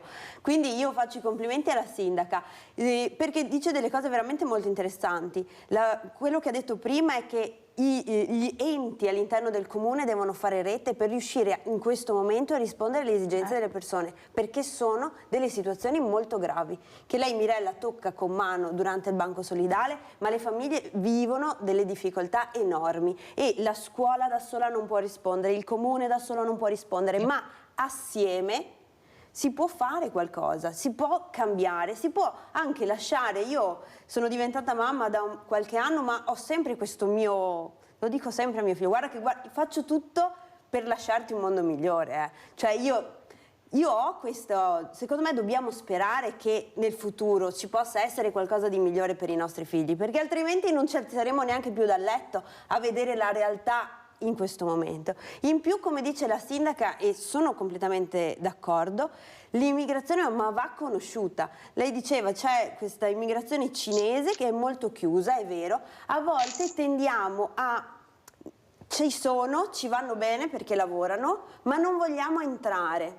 E questo secondo me è un grandissimo errore, perché poi le loro comunità portano qui tradizioni, usi, valori che magari a volte sono diversi dai nostri, ma un'amministrazione consapevole deve conoscere, perché poi succedono quei casi in cui ultimamente la comunità indiana in Friuli, non so se è un po' così, poi c'è la comunità cinese che ogni tanto fa, ma se un'amministrazione invece conosce, sa anche come si organizzano nel territorio, certo non possiamo cambiare di punto in bianco le loro tradizioni, però possiamo entrare, possiamo conoscere, possiamo riuscire a capire quali sono, come loro vivono, perché a livello sociale, secondo me, poi le comunità quando si trasferiscono mantengono, per esempio gli indiani mantengono la questione delle caste. Ed è una cosa che anche noi a scuola, quando lavoriamo con i loro bambini, dobbiamo conoscere, dobbiamo sapere, perché a volte, sai,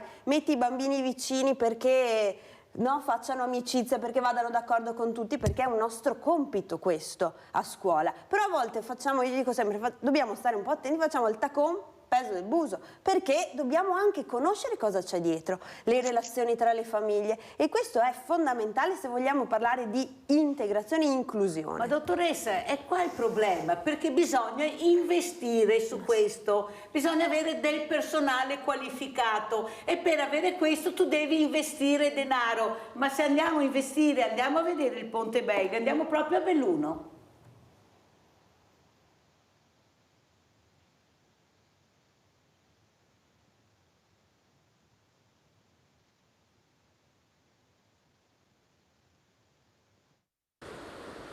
Della soluzione definitiva di un ponte sul Piave se ne discute da più di una decade. Il ponte Bailey, così sono chiamate le infrastrutture modulari formate da elementi componibili in acciaio, nacque infatti nel 2007 come soluzione temporanea per la viabilità in accesso al capoluogo ed oggi, a 16 anni di distanza, si intuisce una luce in fondo al tunnel.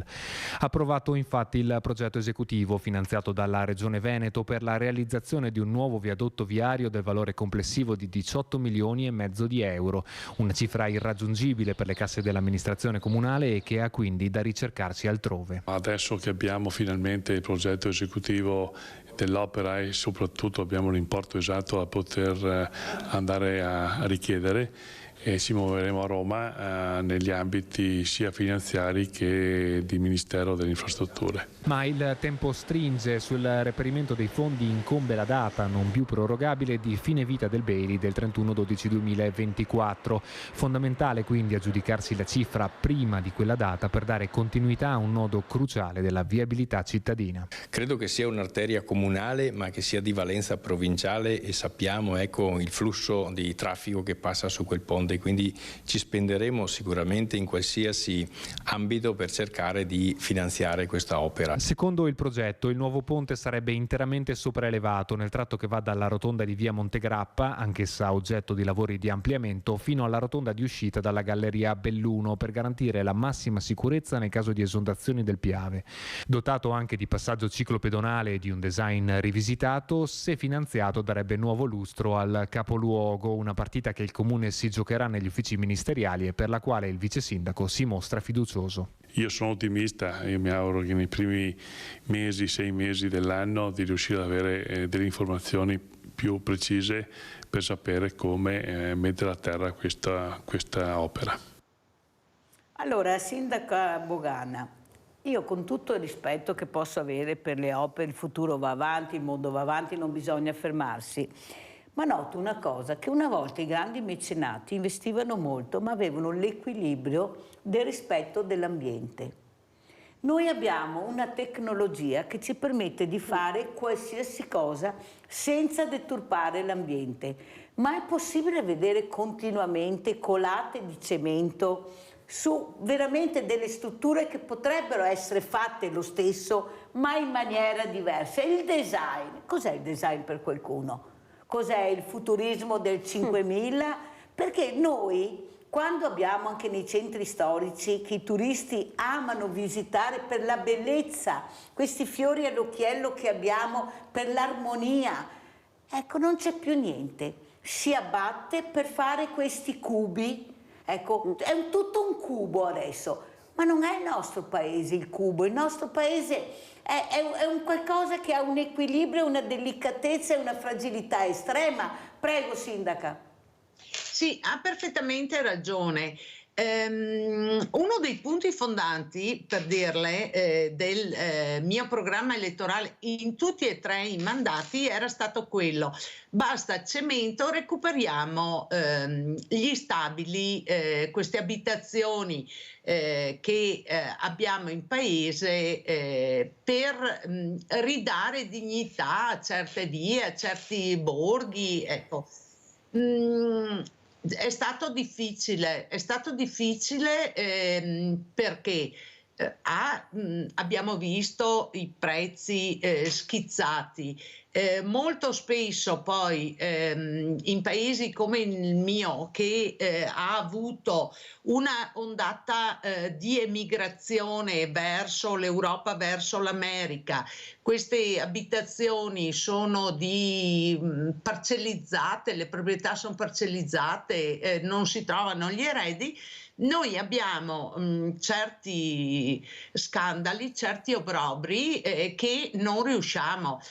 Io per abbattere una casa pericolante circa 6-7 anni fa ci ho impiegato credo 4 o 5 anni per riuscire, no? Poi sul fatto delle costruzioni, manufatti, strade, ponti, ecco, si cerca di non aggiungere cemento a cemento, e questo è vero, però poi lì sono scelte che le amministrazioni fanno. Noi ci siamo impegnati proprio per questo, poi non sempre si riesce. Vede però, sindaca, molti sindaci hanno fatto uno sbaglio enorme, quello di tenersi l'urbanistica non conoscendo a fondo la materia.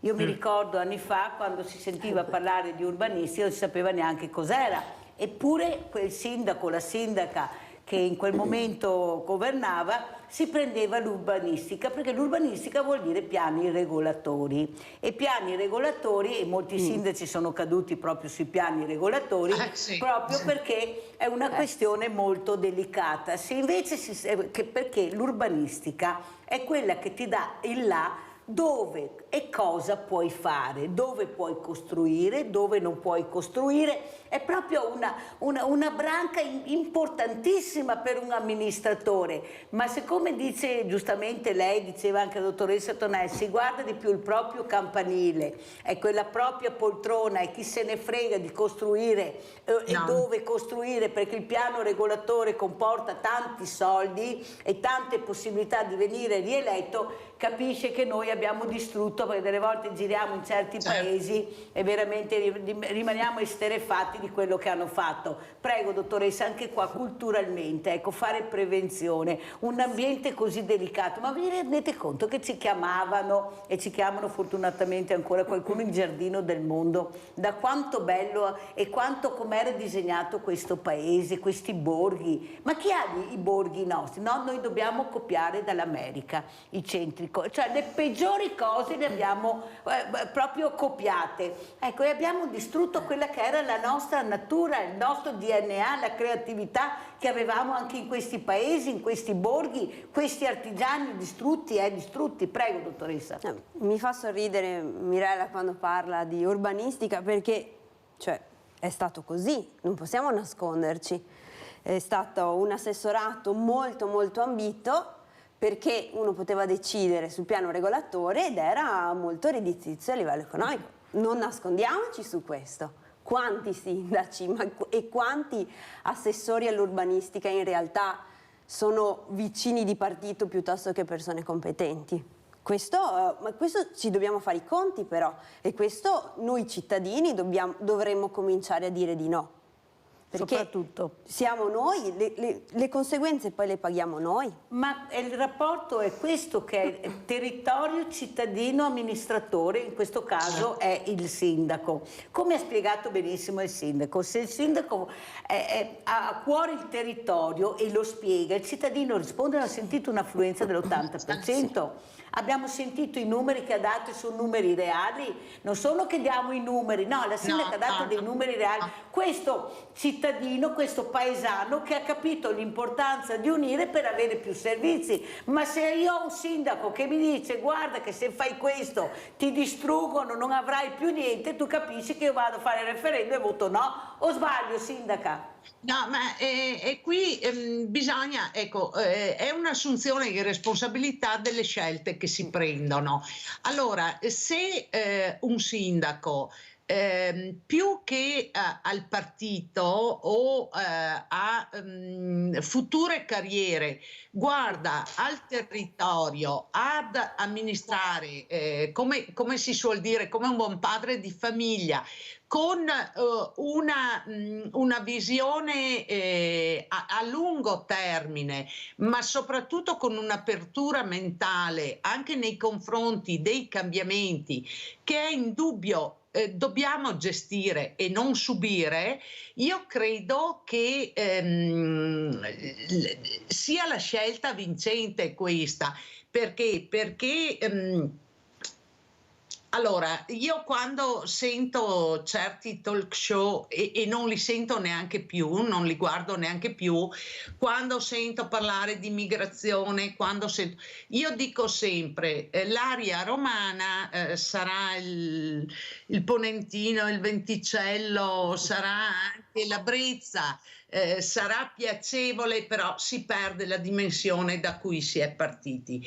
Allora, un sindaco conosce e per parlare bisogna conoscere quella che è la realtà e quelli che sono i bisogni. Per quanto riguarda l'urbanistica è chiaro, uno fa delle scelte, cemento o non cemento. Noi abbiamo fatto la scelta del no cemento ma recupero, pur con difficoltà, però insomma si è capito. Fortunatamente avevamo già una zona industriale strutturata, non abbiamo avuto bisogno di aggiungere altri capannoni e cerchiamo di sfruttare quello che noi abbiamo. Abbiamo ancora un ambiente sano, un ambiente che ci permette di vivere bene e cerchiamo di mantenerlo. È ovvio che poi ti scontri, però se la tua scelta è quella, basta.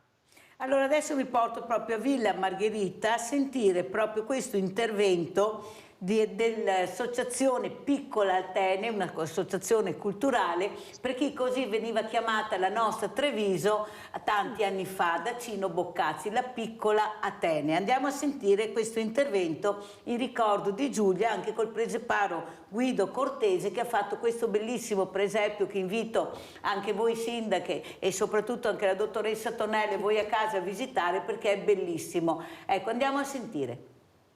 Ecco, cosa vuoi dire con la Piccola Atene, un nome bellissimo, cosa vuoi dire? Noi come assicurazione come associazione siamo un'associazione molto piccola, ci siamo piccoli perché di fronte abbiamo di fuori serie come associazione. La nostra è un'associazione culturale che praticamente aiuta a trasmettere anche il valore della lettura ai giovani e alle persone, a tutti quanti, perché penso allo sport, giustamente come diciamo a tutti i ragazzi, che deve essere seguito, ma anche la cultura stessa deve entrare in testa ai ragazzi. I ragazzi non leggono più, non si istruiscono. Ce ne ha parlato proprio l'altro giorno che adesso i ragazzi che vanno ai licei, già alle superiori così, non riescono a scrivere l'italiano. Perché? Perché non leggono, non studiano. E questo è un peccato, cioè bisogna diffondere la lettura a tutti quanti, perché la lettura secondo me, spesso secondo tutti, è quello che ci fa crescere. E questo ci fa crescere, ci fa maturare e magari qualcosa ci insegna anche a vivere con gli altri. Questo sì. Grazie. Per esempio di 8 mesi, tutto fatto a mano, proprio per far capire e trasmettere i valori della cristianità. Prego Guido. Cos'è qua? Che aveva da essere risposto all'uomo di San Giovanni passato. Potete aiutarmi anche con la seduta prima e ora che hai futuro, dopo da... Perché il messaggio è troppo forte. Grazie anche a... Abbiamo visto il rappresentante dell'associazione Piccola Atene che fa capire l'importanza della cultura, ecco, di leggere, di sapere la tua storia, e poi abbiamo visto questo preseparo, grande, veramente grandissimo artigiano, ma non sta che mettere il microfono davanti perché non riescono a parlare, ma hanno una creatività. Ecco, queste sono le cose che noi dovremo assolutamente supportare, perché guardate che quando finiscono questi non ce n'è per nessuno. Perché? Perché manca la manualità, ma anche a scuola non viene insegnato poco. I ragazzi vogliono essere intrigati, ma vogliono essere loro i protagonisti. Dottoressa, è questo che loro vogliono essere i protagonisti. Prego. Beh, sì, è anche giusto, no? Le nuove generazioni devono, e noi abbiamo il compito di lasciare il loro spazio, ma uno spazio che sia protetto da noi adulti. Questo a volte noi fatichiamo, a volte come genitori fatichiamo a metterci accanto ai figli e a lasciare il loro spazio, e fatichiamo a creare, secondo me, uno spazio sano, dove loro possono sperimentare, ma salvaguardati da noi adulti che abbiamo invece le fila di tutto quello che succede. Questo sicuramente è una sfida nostra per il futuro. Però, dottoressa, e qua lo dico anche alla sindaca, c'è molta difficoltà a metterci assieme, a fare rete, a fare squadra. Ecco, questi campanili che non esistono solo per quanto riguarda gli amministratori, ma esistono anche nel mondo della solidarietà. Ecco, non si vuole unirci perché qualcuno ha sempre paura di perdere visibilità, di perdere un qualcosa, non capendo che prima o dopo, se tu non fai squadra, non andrai da nessuna parte. Andiamo a sentire cosa hanno detto invece un'altra associazione importante che riguarda veramente i stomizzati. Ecco che anche qua dobbiamo iniziare a parlarne, io ne ho iniziato, perché erano degli invisibili, mentre adesso grazie a queste associazioni, pensate all'importanza delle associazioni, a far capire che c'è un altro mondo di fragilità che deve essere supportato. Andiamo a sentire Santoro Trollese, telefono amico Perin. Spesso noi siamo così uniti ma divisi dai pazienti, dai malati. Sono dall'altra parte. Veramente un ottimo lavoro. Abbiamo girato in campo tutta la provincia per fare informazione e formazione proprio con il team del dottor Santoro e della coordinatrice Rita Cian. Ma lo facciamo in tutte le altre ASL, abbiamo già fatto 15 tappe e che cosa abbiamo imparato? Che esiste ma non si vede. La gente non ne vuole parlare. Ecco che l'ascolto è importante e l'abbattimento delle barriere. Se da questo dolore lei riesce a trarne un'opportunità, lo faccia portando in giro la capacità. È un motore davvero, da qui ci ispiriamo, io Mirella mi ispiro. Questa è la famiglia, eccola qua. E quindi quello che tu fai, quello che tu rappresenti attraverso silenzi televisivi, la possibilità che tu ci hai dato di andare a incontrare tante persone attraverso questo mezzo della televisione è un qualcosa davvero incredibile che tu hai fatto e ti ringrazieremo sempre per questo. Grazie. E l'altra cosa, lo slogan che abbiamo creato, lo accennava l'Antonella, è incontriamoci. Abbiamo usato la parola incontinenza, l'abbiamo divisa a metà e gli abbiamo aggiunto incontriamoci, per cui è proprio questo il nostro senso, Incontriamoci a teatro, incontriamoci la prossima volta in qualche altra attività. Abbiamo il privilegio di entrare tramite il telefono, tramite il WhatsApp, tramite le email nelle case e nei cuori di queste persone che sono in difficoltà e che soffrono. Le sofferenze che ci portano sono a volte molto difficili da gestire e io sono molto grato che abbiamo tanti volontari qua a Treviso. Pensate, siamo in 50 volontari qua a Treviso, siamo in quasi 600 in tutta Italia e nonostante questo abbiamo ogni giorno almeno 3 o 4 telefonate in coda alle quali purtroppo non riusciamo a rispondere. Questo non solo per esprimere il bisogno che ha la nostra associazione, ma anche per dare un po' il polso di quello che sta succedendo. Quanto bisogno c'è di ascolto, quanto bisogno c'è di relazionarsi con gli altri, di portare i nostri vissuti, di anche esprimere la mia ammirazione come uomo, come padre di famiglia, in una situazione in cui nessun uomo e nessun padre di famiglia vorrebbe mai trovarsi.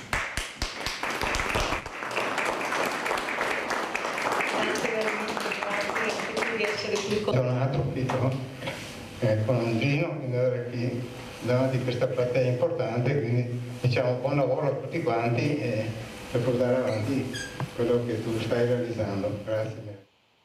Allora, io sindaca vedo però che siamo ancora nel profondo nord, abbiamo paura di conoscere, abbiamo paura di unirci, invece dobbiamo capire che ci sono delle realtà che non possono essere sempre invisibili, che vanno capite, vanno supportate. Ecco, gli stomatizzati ad esempio è una realtà che abbiamo tantissimo, ma che fanno fatica perché anche nel lavoro fanno fatica a essere inseriti. Ecco, perché succede questo? Le stomie, perché vengono viste così, come fossero delle bestie rare da non nominare, da non farsi vedere. Invece poi abbiamo sentito, hanno organizzato un concerto al Teatro del Monaco che ha avuto un'affluenza incredibile, le persone hanno risposto. Vuol dire, come ha detto il sindaco prima, che se tu apri, spieghi, la gente risponde. È quando che dai dei messaggi che non sono chiari che la gente non risponde, perché siamo chiusi, siamo così. C'è il profondo sud, ma c'è anche il profondo nord, e dove viviamo noi, prego. Sì. È molto... ti ringrazio per questo video, Mirella, perché quando insomma, la realtà a volte siamo portati a vedere sempre gli aspetti negativi e invece mi dà speranza, perché vedo tantissime persone che si impegnano per l'altro, che si impegnano per il sociale, e danno una visione bella del futuro e della nostra quotidianità. Quindi ti ringrazio molto, perché vado a casa col cuore caldo, ecco. Più ottimista. Più ottimista, esattamente. Sentiamo la sindaca cosa dice. Ecco, unione, uniamoci, venite a vedere, Sì. cercate veramente di dare ognuno il proprio contributo, perché è fondamentale, sindaca. Indubbiamente sono d'accordo. La speranza della dottoressa è anche la mia.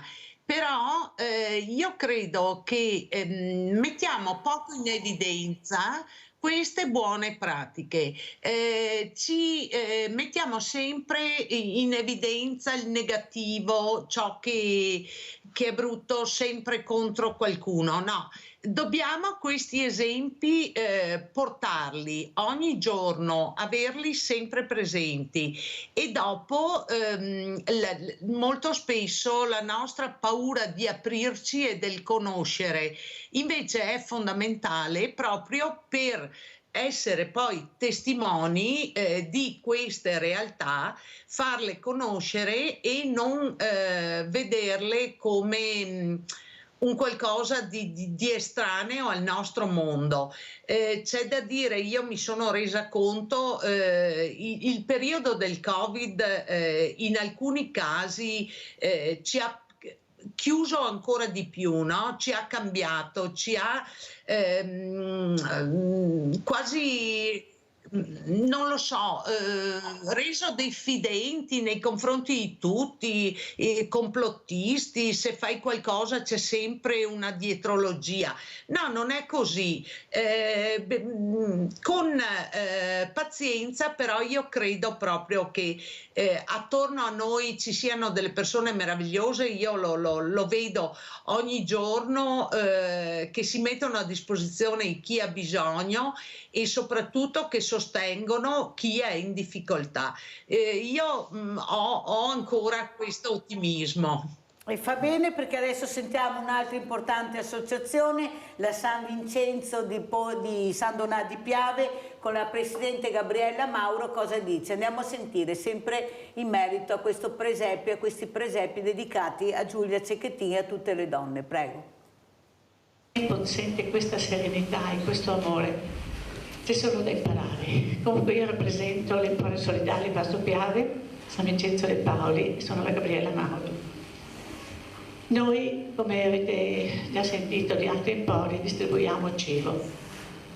In questo periodo di vita dopo la pandemia, il nostro centro ha deciso di cambiare un po' la rotta, sì, soddisfare il fabbisogno primario, ma soprattutto attivare molto il centro di persone e famiglie che sono state in difficoltà. Si possono avvicinare e trovare che hanno bisogno di essere ascoltati. Chi di noi non ha un momento di rabbia, di violenza? Io vedo lì al centro di ascolto che alcune famiglie arrivano depresse, alcune volte in uno stato di bisogno che fa scattare Dante e dovrebbe essere particolarmente diffuso per farci stare sempre più vicini, mettere a disposizione tutto quello che possiamo, imparare dagli altri e soprattutto imparare ad avere quel grande sentimento di aiuto verso i figli. Se potessi mettere una mano sul vostro cuore e aiutarvi, perché noi che lo viviamo, sì la dignità, sì tutto, però il dolore dei genitori davanti a queste cose terribili, cosa ti devo dire? Grazie di questo incontro, perché veramente mi ha insegnato molto e spero di essere a vostra disposizione in qualsiasi momento. Ricordatevi, noi ci siamo. Grazie. Allora, dottoressa Tonè, come ci saluta queste parole, come dice lei, che fanno sperare nel bene, l'unità di queste associazioni che fino adesso sono state divise, fare rete, fare squadra, cercare di capire che assieme possiamo farcela, prego. Esatto, condividere significa dividere, quindi anche dividere insieme, no? Quindi si dividono le difficoltà per riuscire a trovare una soluzione migliore e una risoluzione a quelle che sono le problematiche che purtroppo attualmente viviamo tutti e sono molto importanti. Ecco, questi video ti danno l'idea che insomma c'è un mondo che a volte è sommerso ma che continua a lavorare e lavorano gratuitamente perché sono tutti volontari per noi, per le persone in difficoltà. Quindi a tutte le persone che sono in difficoltà c'è sempre qualcuno che può ascoltarle, che può rispondere ai loro bisogni. Ecco, quindi se ci mettiamo in ascolto riusciamo anche a sentire che c'è qualcuno che ci vuole ascoltare. Grazie veramente alla dottoressa Giulia Tonnel, psicologa di Motta di Livenza. Sindaca, come ci saluta? Cosa vuole dire? Grazie di essere stata con noi. Grazie a voi, è stato uno scambio interessante perché sono emersi proprio quei problemi di cui spesso non si parla. La testimonianza sua, vedere il signor Cecchettin è toccante, emozionante e anche significativo, proprio per non dimenticare ciò che è successo a Giulia ma anche a Vanessa. C'è ancora tanta strada da fare. Ecco, l'apertura e la conoscenza di cui parlavo prima io spero sia proprio il faro che ci deve illuminare il percorso. C'è un mondo che comunque sa esprimere il meglio. Io in questi anni da sindaco l'ho toccato con mano e credo che in silenzio però lavora ed è di esempio anche ad altri. Grazie anche alla dottoressa Amalia Serenella Bogana, sindaco di Alano di Piave, terzo mandato civica centrodestra. Grazie alla dottoressa Tonnel. Pubblicità.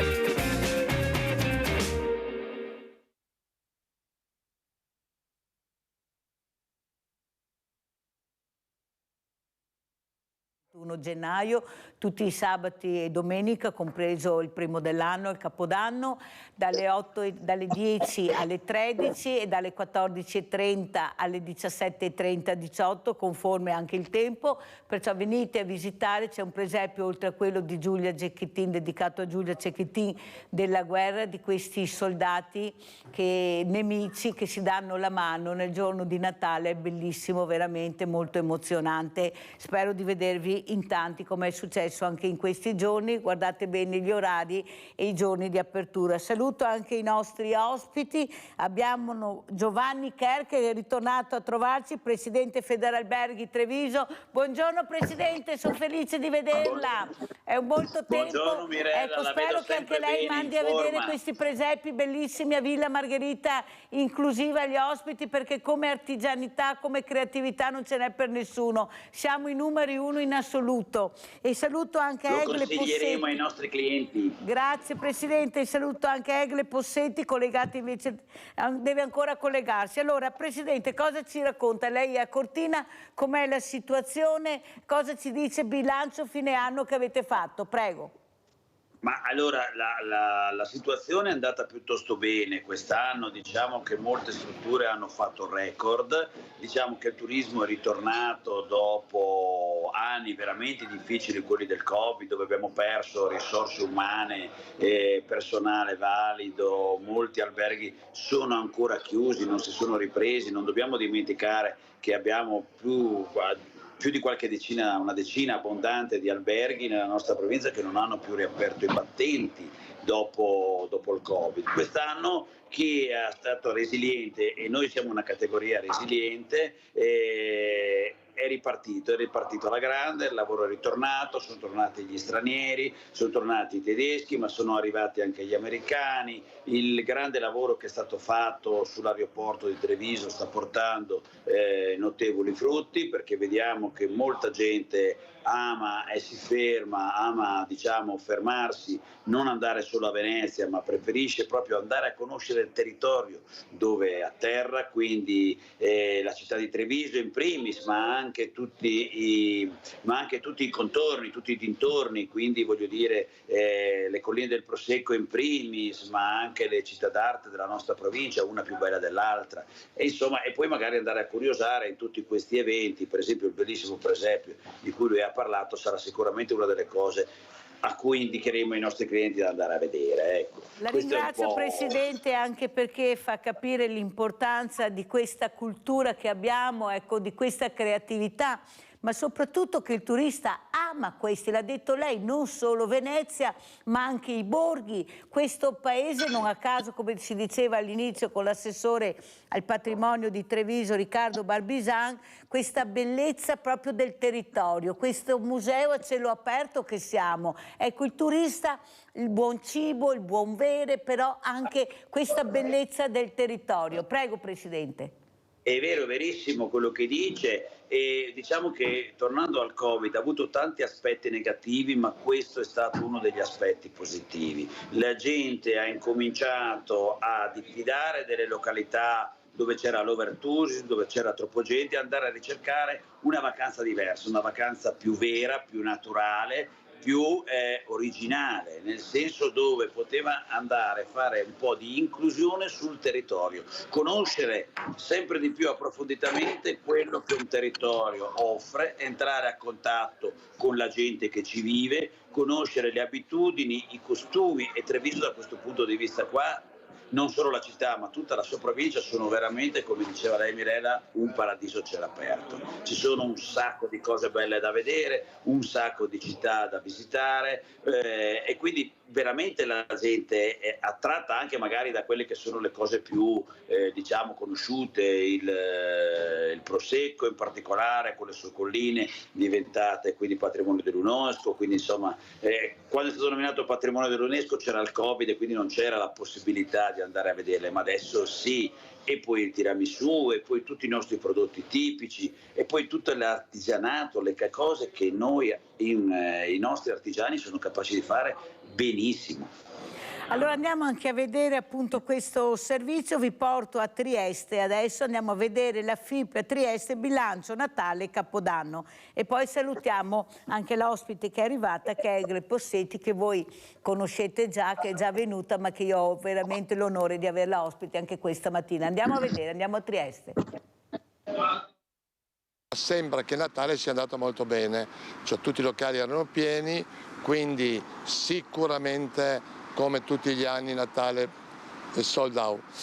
Per da adesso fino all'Epifania si prevede un sacco di turismo, quindi sicuramente per l'ultimo dell'anno cenoni, locali, ci sarà la solita corsa al posto. Natale da tutto esaurito, previsto sold out anche a Capodanno. È positivo il bilancio di questo periodo per i locali e i ristoranti triestini, il turismo regge e con questo anche il lavoro degli esercenti del settore. Più in generale il 2023 è stato l'anno della vera ripartenza dopo la pandemia.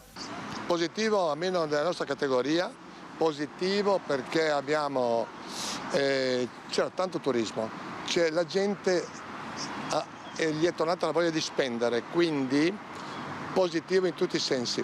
Il 2024 noi pensiamo che sarà uguale, si parla di un leggero calo eccetera, però noi prevediamo che un turismo come abbiamo noi nella nostra città sicuramente terrà. Ecco, sta in noi adesso a tenerlo, sta in noi fare sì che la gente venga a Trieste e teniamo i nostri turisti a Trieste che ritornino. Come ogni volta, Capodanno in Piazza Unità a Trieste. Si può però investire ulteriormente per la serata dell'ultimo dell'anno, magari con grandi nomi portati in città che attirerebbero ancora più vacanzieri. Un bel spettacolo in Piazza Unità, quando si facevano gli spettacoli anni fa in Piazza Unità, successo. Tira gente, c'era il cantante famoso, c'era l'orchestra famosa, quindi sicuramente, come ho detto prima, bisogna investire. Quindi anche il Capodanno in piazza, che comunque i turisti vanno in piazza, i turisti e anche i triestini vanno in piazza, trovarsi un presentatore con una bella orchestra, un bel cantante, un bravo cantante, ecco, tiriamo fuori i soldi per fare questa pubblicità. E adesso vi porto a Venezia e sentiamo cosa dicono gli albergatori Venezia a Capodanno. Andiamo a sentire.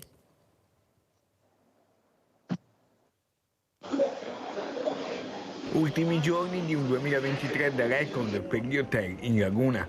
Il direttore dell'Associazione Veneziana Albergatori, Claudio Scarpa, traccia un primo quadro molto chiaro. È stato un anno eccezionale sia in termini di fatturato sia in termini di tassi di occupazione. È vero che dicembre è stato un mese piuttosto brutto, bassa stagione, ma ci sta. Nell'ambito dei 12 mesi è una cosa che assolutamente gli alberghi possono sopportare. Abbiamo avuto un picco al Ponte dell'Immacolata, peraltro non eravamo al tutto esaurito, invece andremo al tutto esaurito con ogni probabilità a Capodanno, ma Venezia da sempre è una grandissima destinazione gettonata da tutti per passare il Capodanno. Capodanno che non significa soltanto il giorno la notte di Capodanno, ma significa anche il giorno prima, il giorno dopo, perché c'è la tendenza ovviamente a rimanere almeno 2 o 3 giorni da parte dei turisti. Per Natale invece sul tasso di occupazione del 60% o poco superiore è prevedibile. E quindi non stupitevi se vedrete lo stesso dei turisti girare per Venezia. Venezia a Natale è lo stesso, è veramente meravigliosa. Venezia è sempre stupenda, è sempre nel cuore dei turisti. Si guarda poi già alle prospettive per il prossimo anno. Gli studi dicono che i turisti dovrebbero diminuire la spesa dei turisti europei tra il 4 e il 10%, però contemporaneamente le nostre valutazioni sono quelle di un turista che risparmia magari sulle destinazioni minori, ma sulle destinazioni top continuerà a spendere. E Venezia è tra queste. E quindi vedremo a Carnevale come andrà. Carnevale sarà basso, arriverà a fine gennaio, ma già arrivano le prime prenotazioni e quindi se Carnevale sarà positivo con ogni probabilità i timori svaniranno e il 2024 potrebbe essere un anno speculare a quello del 2023. Allora, Presidente Kerr, io dico che per lei deve essere proprio un fiore all'occhiello essere Presidente Federalberghi di Treviso. È vero. Perché veramente io penso che non abbiamo una città brutta, da nord a sud, da est a ovest. Siamo talmente belli, ma talmente belli, anche se non facciamo niente. Noi siamo musei a cielo aperto, i borghi, le città, ma proprio montagna, mare, laghi, collina. Non manca niente, ma quanto importante è la promozione, perché qua ce la giochiamo. Ecco, la promozione è fondamentale e soprattutto costi, i costi che devono essere veramente valutati molto bene, deve essere un'offerta allettante, prego.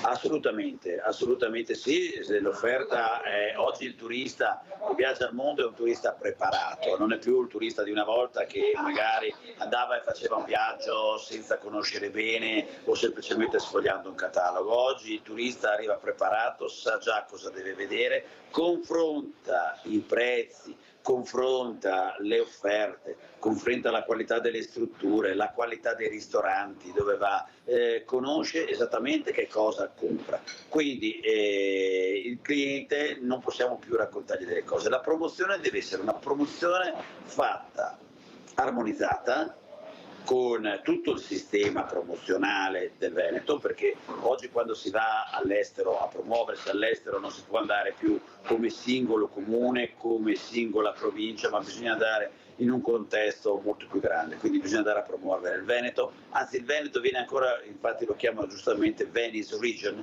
perché all'estero è conosciuta Venezia, non il Veneto, quindi dipende dove si va, quando si va soprattutto overseas, quindi oltre il mare, quindi non nei paesi limitrofi, Germania,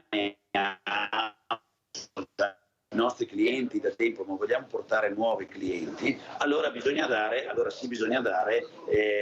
con questo tema. Quindi promozione, organizzazione e sviluppata, coordinata tutti assieme. È un'offerta che sia adeguata, quindi aumentare l'offerta di servizi turistici è una cosa molto importante. Come servizi turistici intendo il servizio di informazioni, la proposta turistica con offerte di qualità. Una delle cose che abbiamo sempre detto, per attrarre il turista bisogna fare è portare delle offerte di qualità. Mi ha fatto bene a noi spiegarlo, sicuramente Presidente, perché è importante l'offerta che lei sta spiegando e deve essere allettante, intrigante, ma non si manca niente, abbiamo dal cibo al territorio, però l'importante è la comunicazione, questi pacchetti importanti che il turista apprezza. E saluto adesso anche Egle Possetti, che è collegata con noi da Torino. Perché Egle Possetti? Allora sentiamo questo servizio, poi la saluto. Andiamo a sentire Battistetti Cecchettin.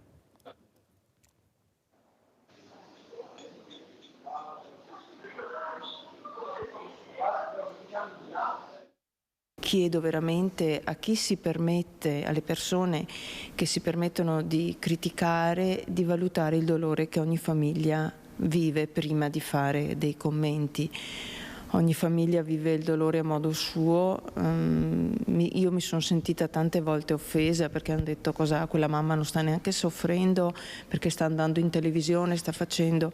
Non avrei voluto. Non si giudica il dolore, ogni persona, ogni famiglia lo affronta a suo modo. A dirlo è Monica Michelin, mamma di Mattia Battistetti, il ragazzo morto nell'aprile del 2021 in un cantiere a Montebelluna. Da allora Monica chiede giustizia per il figlio e per tutte le vittime del lavoro. Nel farlo vuole rispetto per quei genitori che hanno perso un figlio per incidente e morte violenta. Intollerabili per esempio le critiche social a Gino Cecchettin, bisognerebbe invece interrogarsi sui perché di tante tragedie. Sono veramente amareggiata di quello che sta succedendo nella nostra regione e di tutto quello che si può contare anche in questo mese tra incidenti sul lavoro, purtroppo le morti di queste due giovani ragazze, incidenti stradali, quindi veramente un Veneto che porta la maglia nera su più fronti. Mentre si aspettano le nuove tappe del processo per la morte di Mattia, alle famiglie di Giulia e Vanessa Ballan rivolge un pensiero anche papà Giuseppe. Purtroppo, come per noi, per tutte queste persone che abbiamo nominato prima, Vanessa, Giulia e tanti altri che sono morti, non si può dire buon Natale, perché in realtà è un Natale che manca qualcosa, è qualcosa di fondamentale perché si possa dire buon Natale. Quindi si può dire buon Natale, ma c'è un buco nella famiglia che fa in modo che il Natale non sia buono. Allora intanto grazie a Egle Possetti di essere qui con noi, Presidente Comitato Ricordo Vittime Ponte Morandi. Era doveroso per me invitarti, Egle, perché ho sempre pensato alle parole che hai detto in questa trasmissione, a questo dolore, a questa giustizia che non si sa quando arriva e se arriva. Ecco, com'è la situazione e grazie di essere qui con noi. Grazie a voi per l'invito. Sì, comprendo molto bene quello che ha detto la mamma di questo ragazzo, perché è un po' quello che noi stiamo facendo da tutti questi anni, no? Non rimanere zitti, non restare chiusi nel proprio dolore, ma cercare di far emergere la verità. E quindi un caro abbraccio a tutti questi genitori che hanno perso i loro cari e che con forza stanno cercando di lottare. E la nostra vicenda al momento vede appunto questo processo molto complicato che sta andando avanti, un processo complesso, sta andando avanti con grande tenacia, devo dire, perché nonostante siano già trascorsi più di 5 anni, ma le attività all'interno del processo sono andate avanti con molta intensità. Ci sono 3 udienze a settimana. Adesso siamo nella fase in cui sono stati ascoltati tutti i testimoni della procura e gli eventuali testimoni delle parti civili e stiamo in fase di ascolto dei testimoni delle difese, quindi degli imputati. E insomma il processo è complicato, è chiaro che noi vorremmo già vederlo finito, però lo stiamo seguendo con attenzione e con grande impegno anche come parti civili. Quindi non dobbiamo mai mollare, mai demordere e sempre tenere l'occhio vigile su quello che accade.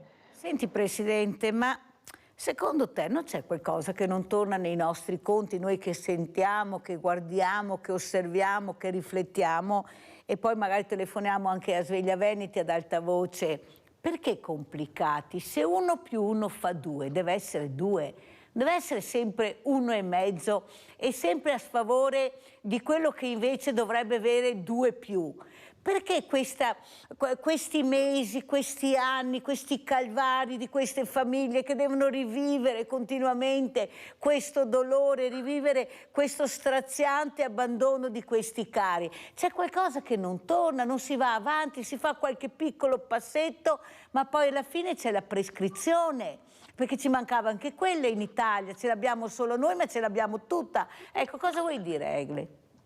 Allora, sicuramente leggendo la vicenda come parente di vittima è chiaro che noi il giorno dopo avevamo già abbastanza le idee chiare su quello che è avvenuto, perché è evidente che quello che sta emergendo da tutta la documentazione è che ci sia stato un gravissimo, una gravissima mancanza di manutenzione nel ponte, perché altrimenti non sarebbe crollato. Qualcuno ha lucrato tantissimo, ha avuto grandi utili, ci sono delle colpe anche a livello sicuramente a livello statale, a livello ministeriale, chi non ha fatto i controlli, chi non li ha fatti come doveva, eccetera.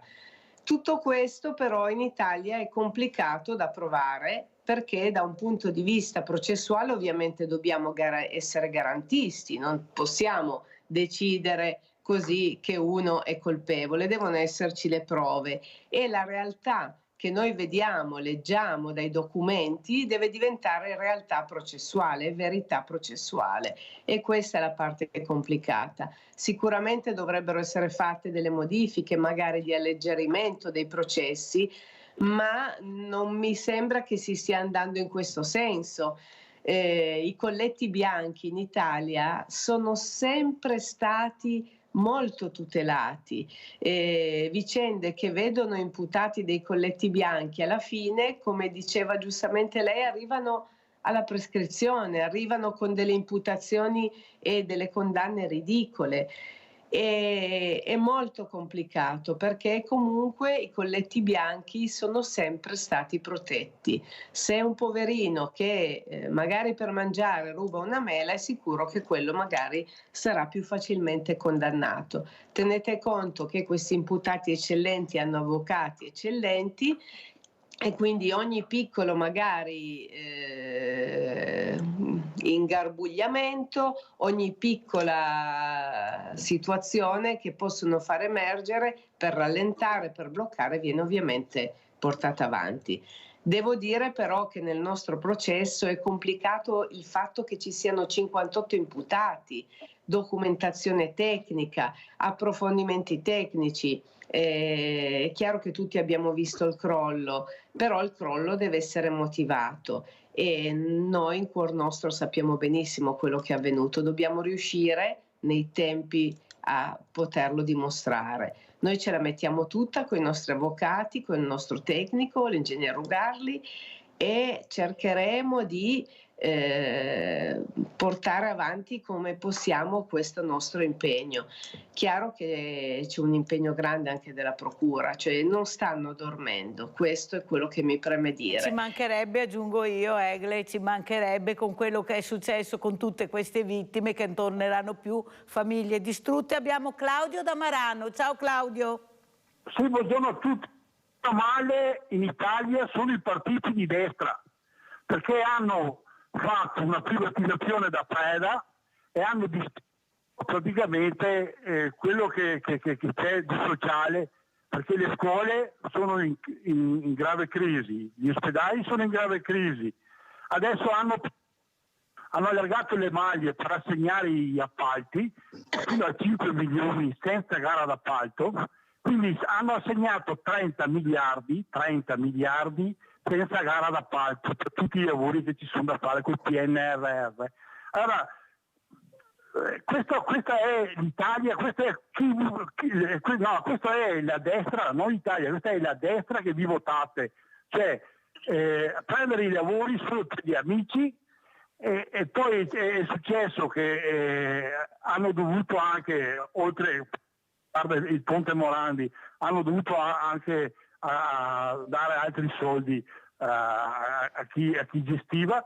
Cioè, ma è una cosa, adesso sono 12 milioni di voti che vanno alle destre, no? E 16 milioni che vanno ai partiti di sinistra. E la chiamate democrazia. Ma è ora che aprite gli occhi, perché mi sembra che sono proprio addormentati gli italiani.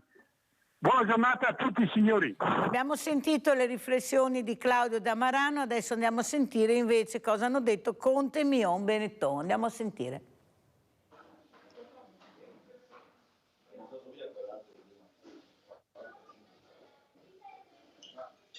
Del tutto prive di riferimenti oggettivi e riscontrabili e rese da un soggetto che all'esito dell'esame si è dimostrato inattendibile, mentre i difensori degli imputati al processo per il crollo del Ponte Morandi di Genova bollano così le dichiarazioni dell'ex AD di Edizione Holding Gianni Mion, la missione del manager secondo cui già dal 2010 si sapeva che il manufatto era a rischio crollo ha prodotto l'ennesimo duro contraccolpo per la famiglia Benetton.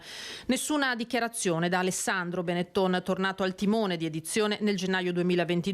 In quell'occasione, così come nei successivi eventi pubblici, più volte aveva ribadito che quel dramma peserà per sempre sulla famiglia di Ponzano, aggiungendo: avremmo dovuto chiedere subito scusa. Sono stati fatti degli errori e alcuni molto gravi, e non sto parlando solo del Ponte Morandi. Quella è una tragica conseguenza che peserà per sempre. Gli errori sono stati fatti prima, quando si è scelto di dare troppe deleghe alle persone sbagliate. Le parole di Mion, ripetute fuori dall'aula di fronte ai cronisti, hanno scosso non solo l'opinione pubblica ma anche il mondo politico. I contenuti di quelle poche righe sono inquietanti, però io credo che bisogna stare anche in questo caso attenti ad avere reazioni scomposte. Io non giudico, certo sono frasi che aprono a una serie di riflessioni e mi ritorna sempre in mente una parola che però è la caratteristica principale dei sindaci veneti, che è responsabilità. Ospite del direttore di Media Nord-Est Luigi Baccialli a Focus, l'ingegnere, architetto e docente padovano Enzo Siviero si è detto dubbioso che ci fosse una reale consapevolezza della possibilità di crollo di un ponte ben progettato, dice, ma in realtà, come si è visto poi, mal eseguito. Che oggi il Mion se ne esca con questa cosa mi sembra più quasi una specie di processo catartico. Lui evidentemente si è reso conto che allora c'era questo problema. Non credo francamente che se si potesse immaginare che il rischio crollo fosse effettivo e imminente non avrebbero preso decisioni. Bisogna essere folli per pensare a una cosa del genere. Io credo che sia stato un po' sottovalutato. Del resto avevano già predisposto un progetto di sistemazione complessiva, solo che ci ha messo un qualche anno per essere approvato. Si tratta di un groviglio complessivo di responsabilità nella quale tutti sono colpevoli quantomeno di negligenza.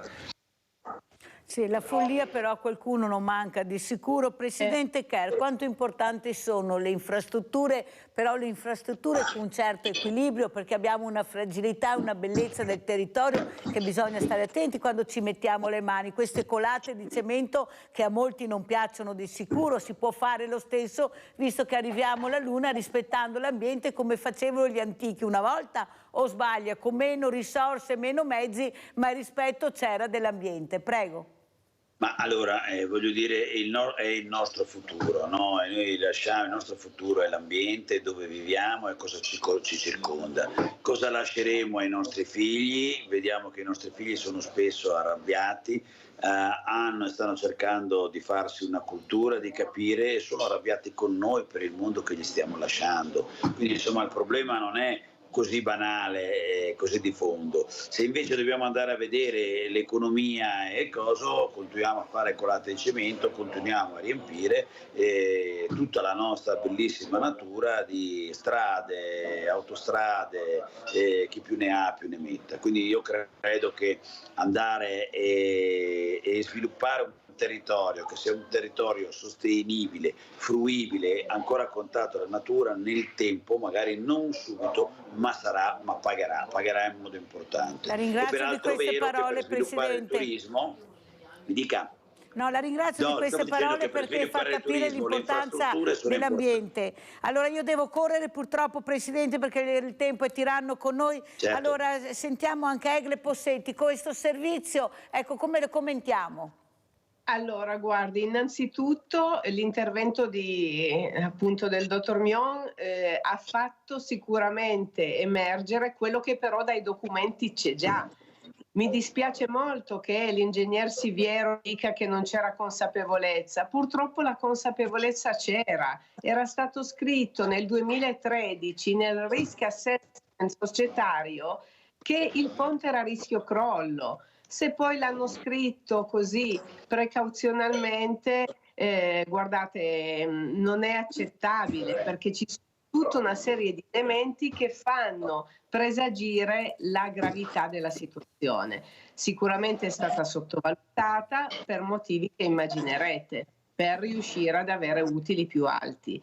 È una cosa gravissima quello che è avvenuto. Quello che mi dispiace è che noi in Italia abbiamo delle infrastrutture, ma le dobbiamo tenere bene, che siano funzionali, efficienti anche per il turismo, ma sicure, perché se cascano i ponti, i turisti in Italia non ci vengono più. Quindi ha fatto bene a dirlo che si può fare questo e quello. Andiamo a sentire anche questa testimonianza di un sopravvissuto. Andiamo a sentire. Andiamo a Trieste.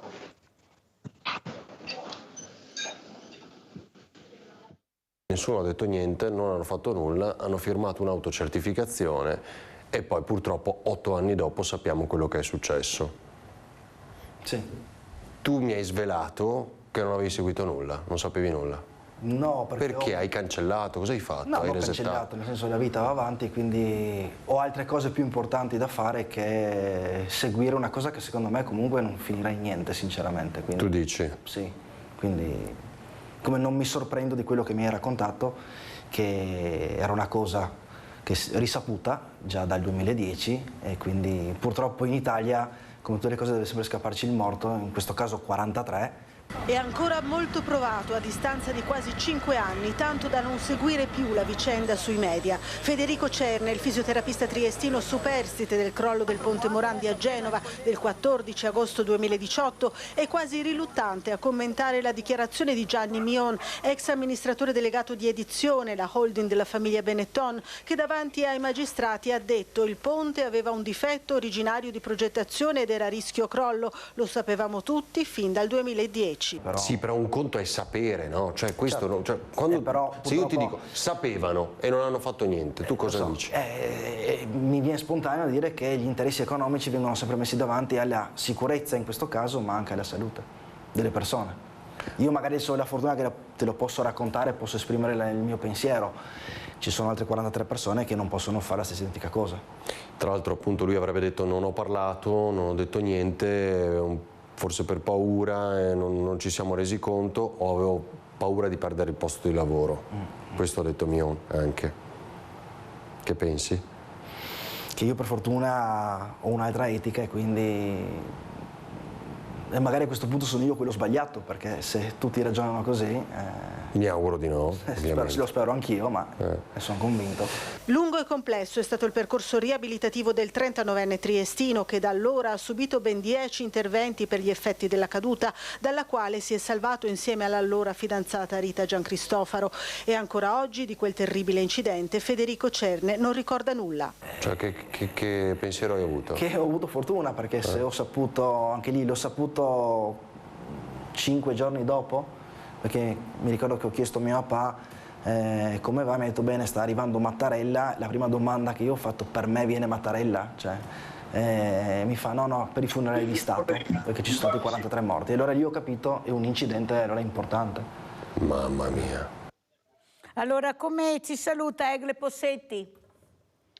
Niente, lo capisco questa persona, perché guardi, è molto difficile stare sempre a seguire la vicenda, essere parte attiva della vicenda, ma lo dobbiamo fare perché non si può calare il silenzio su questo e quindi noi dobbiamo battagliare per quanto è possibile con tutte le nostre forze perché la verità deve emergere e io ho più fiducia di questo signore perché noi continueremo a cercare di trovare la verità. Grazie, grazie alla Presidente Egli Bossetti, grazie. Sentiamo come ci saluta velocemente Giovanni Kerr, Presidente Federalberghi Treviso. Veloce, Presidente.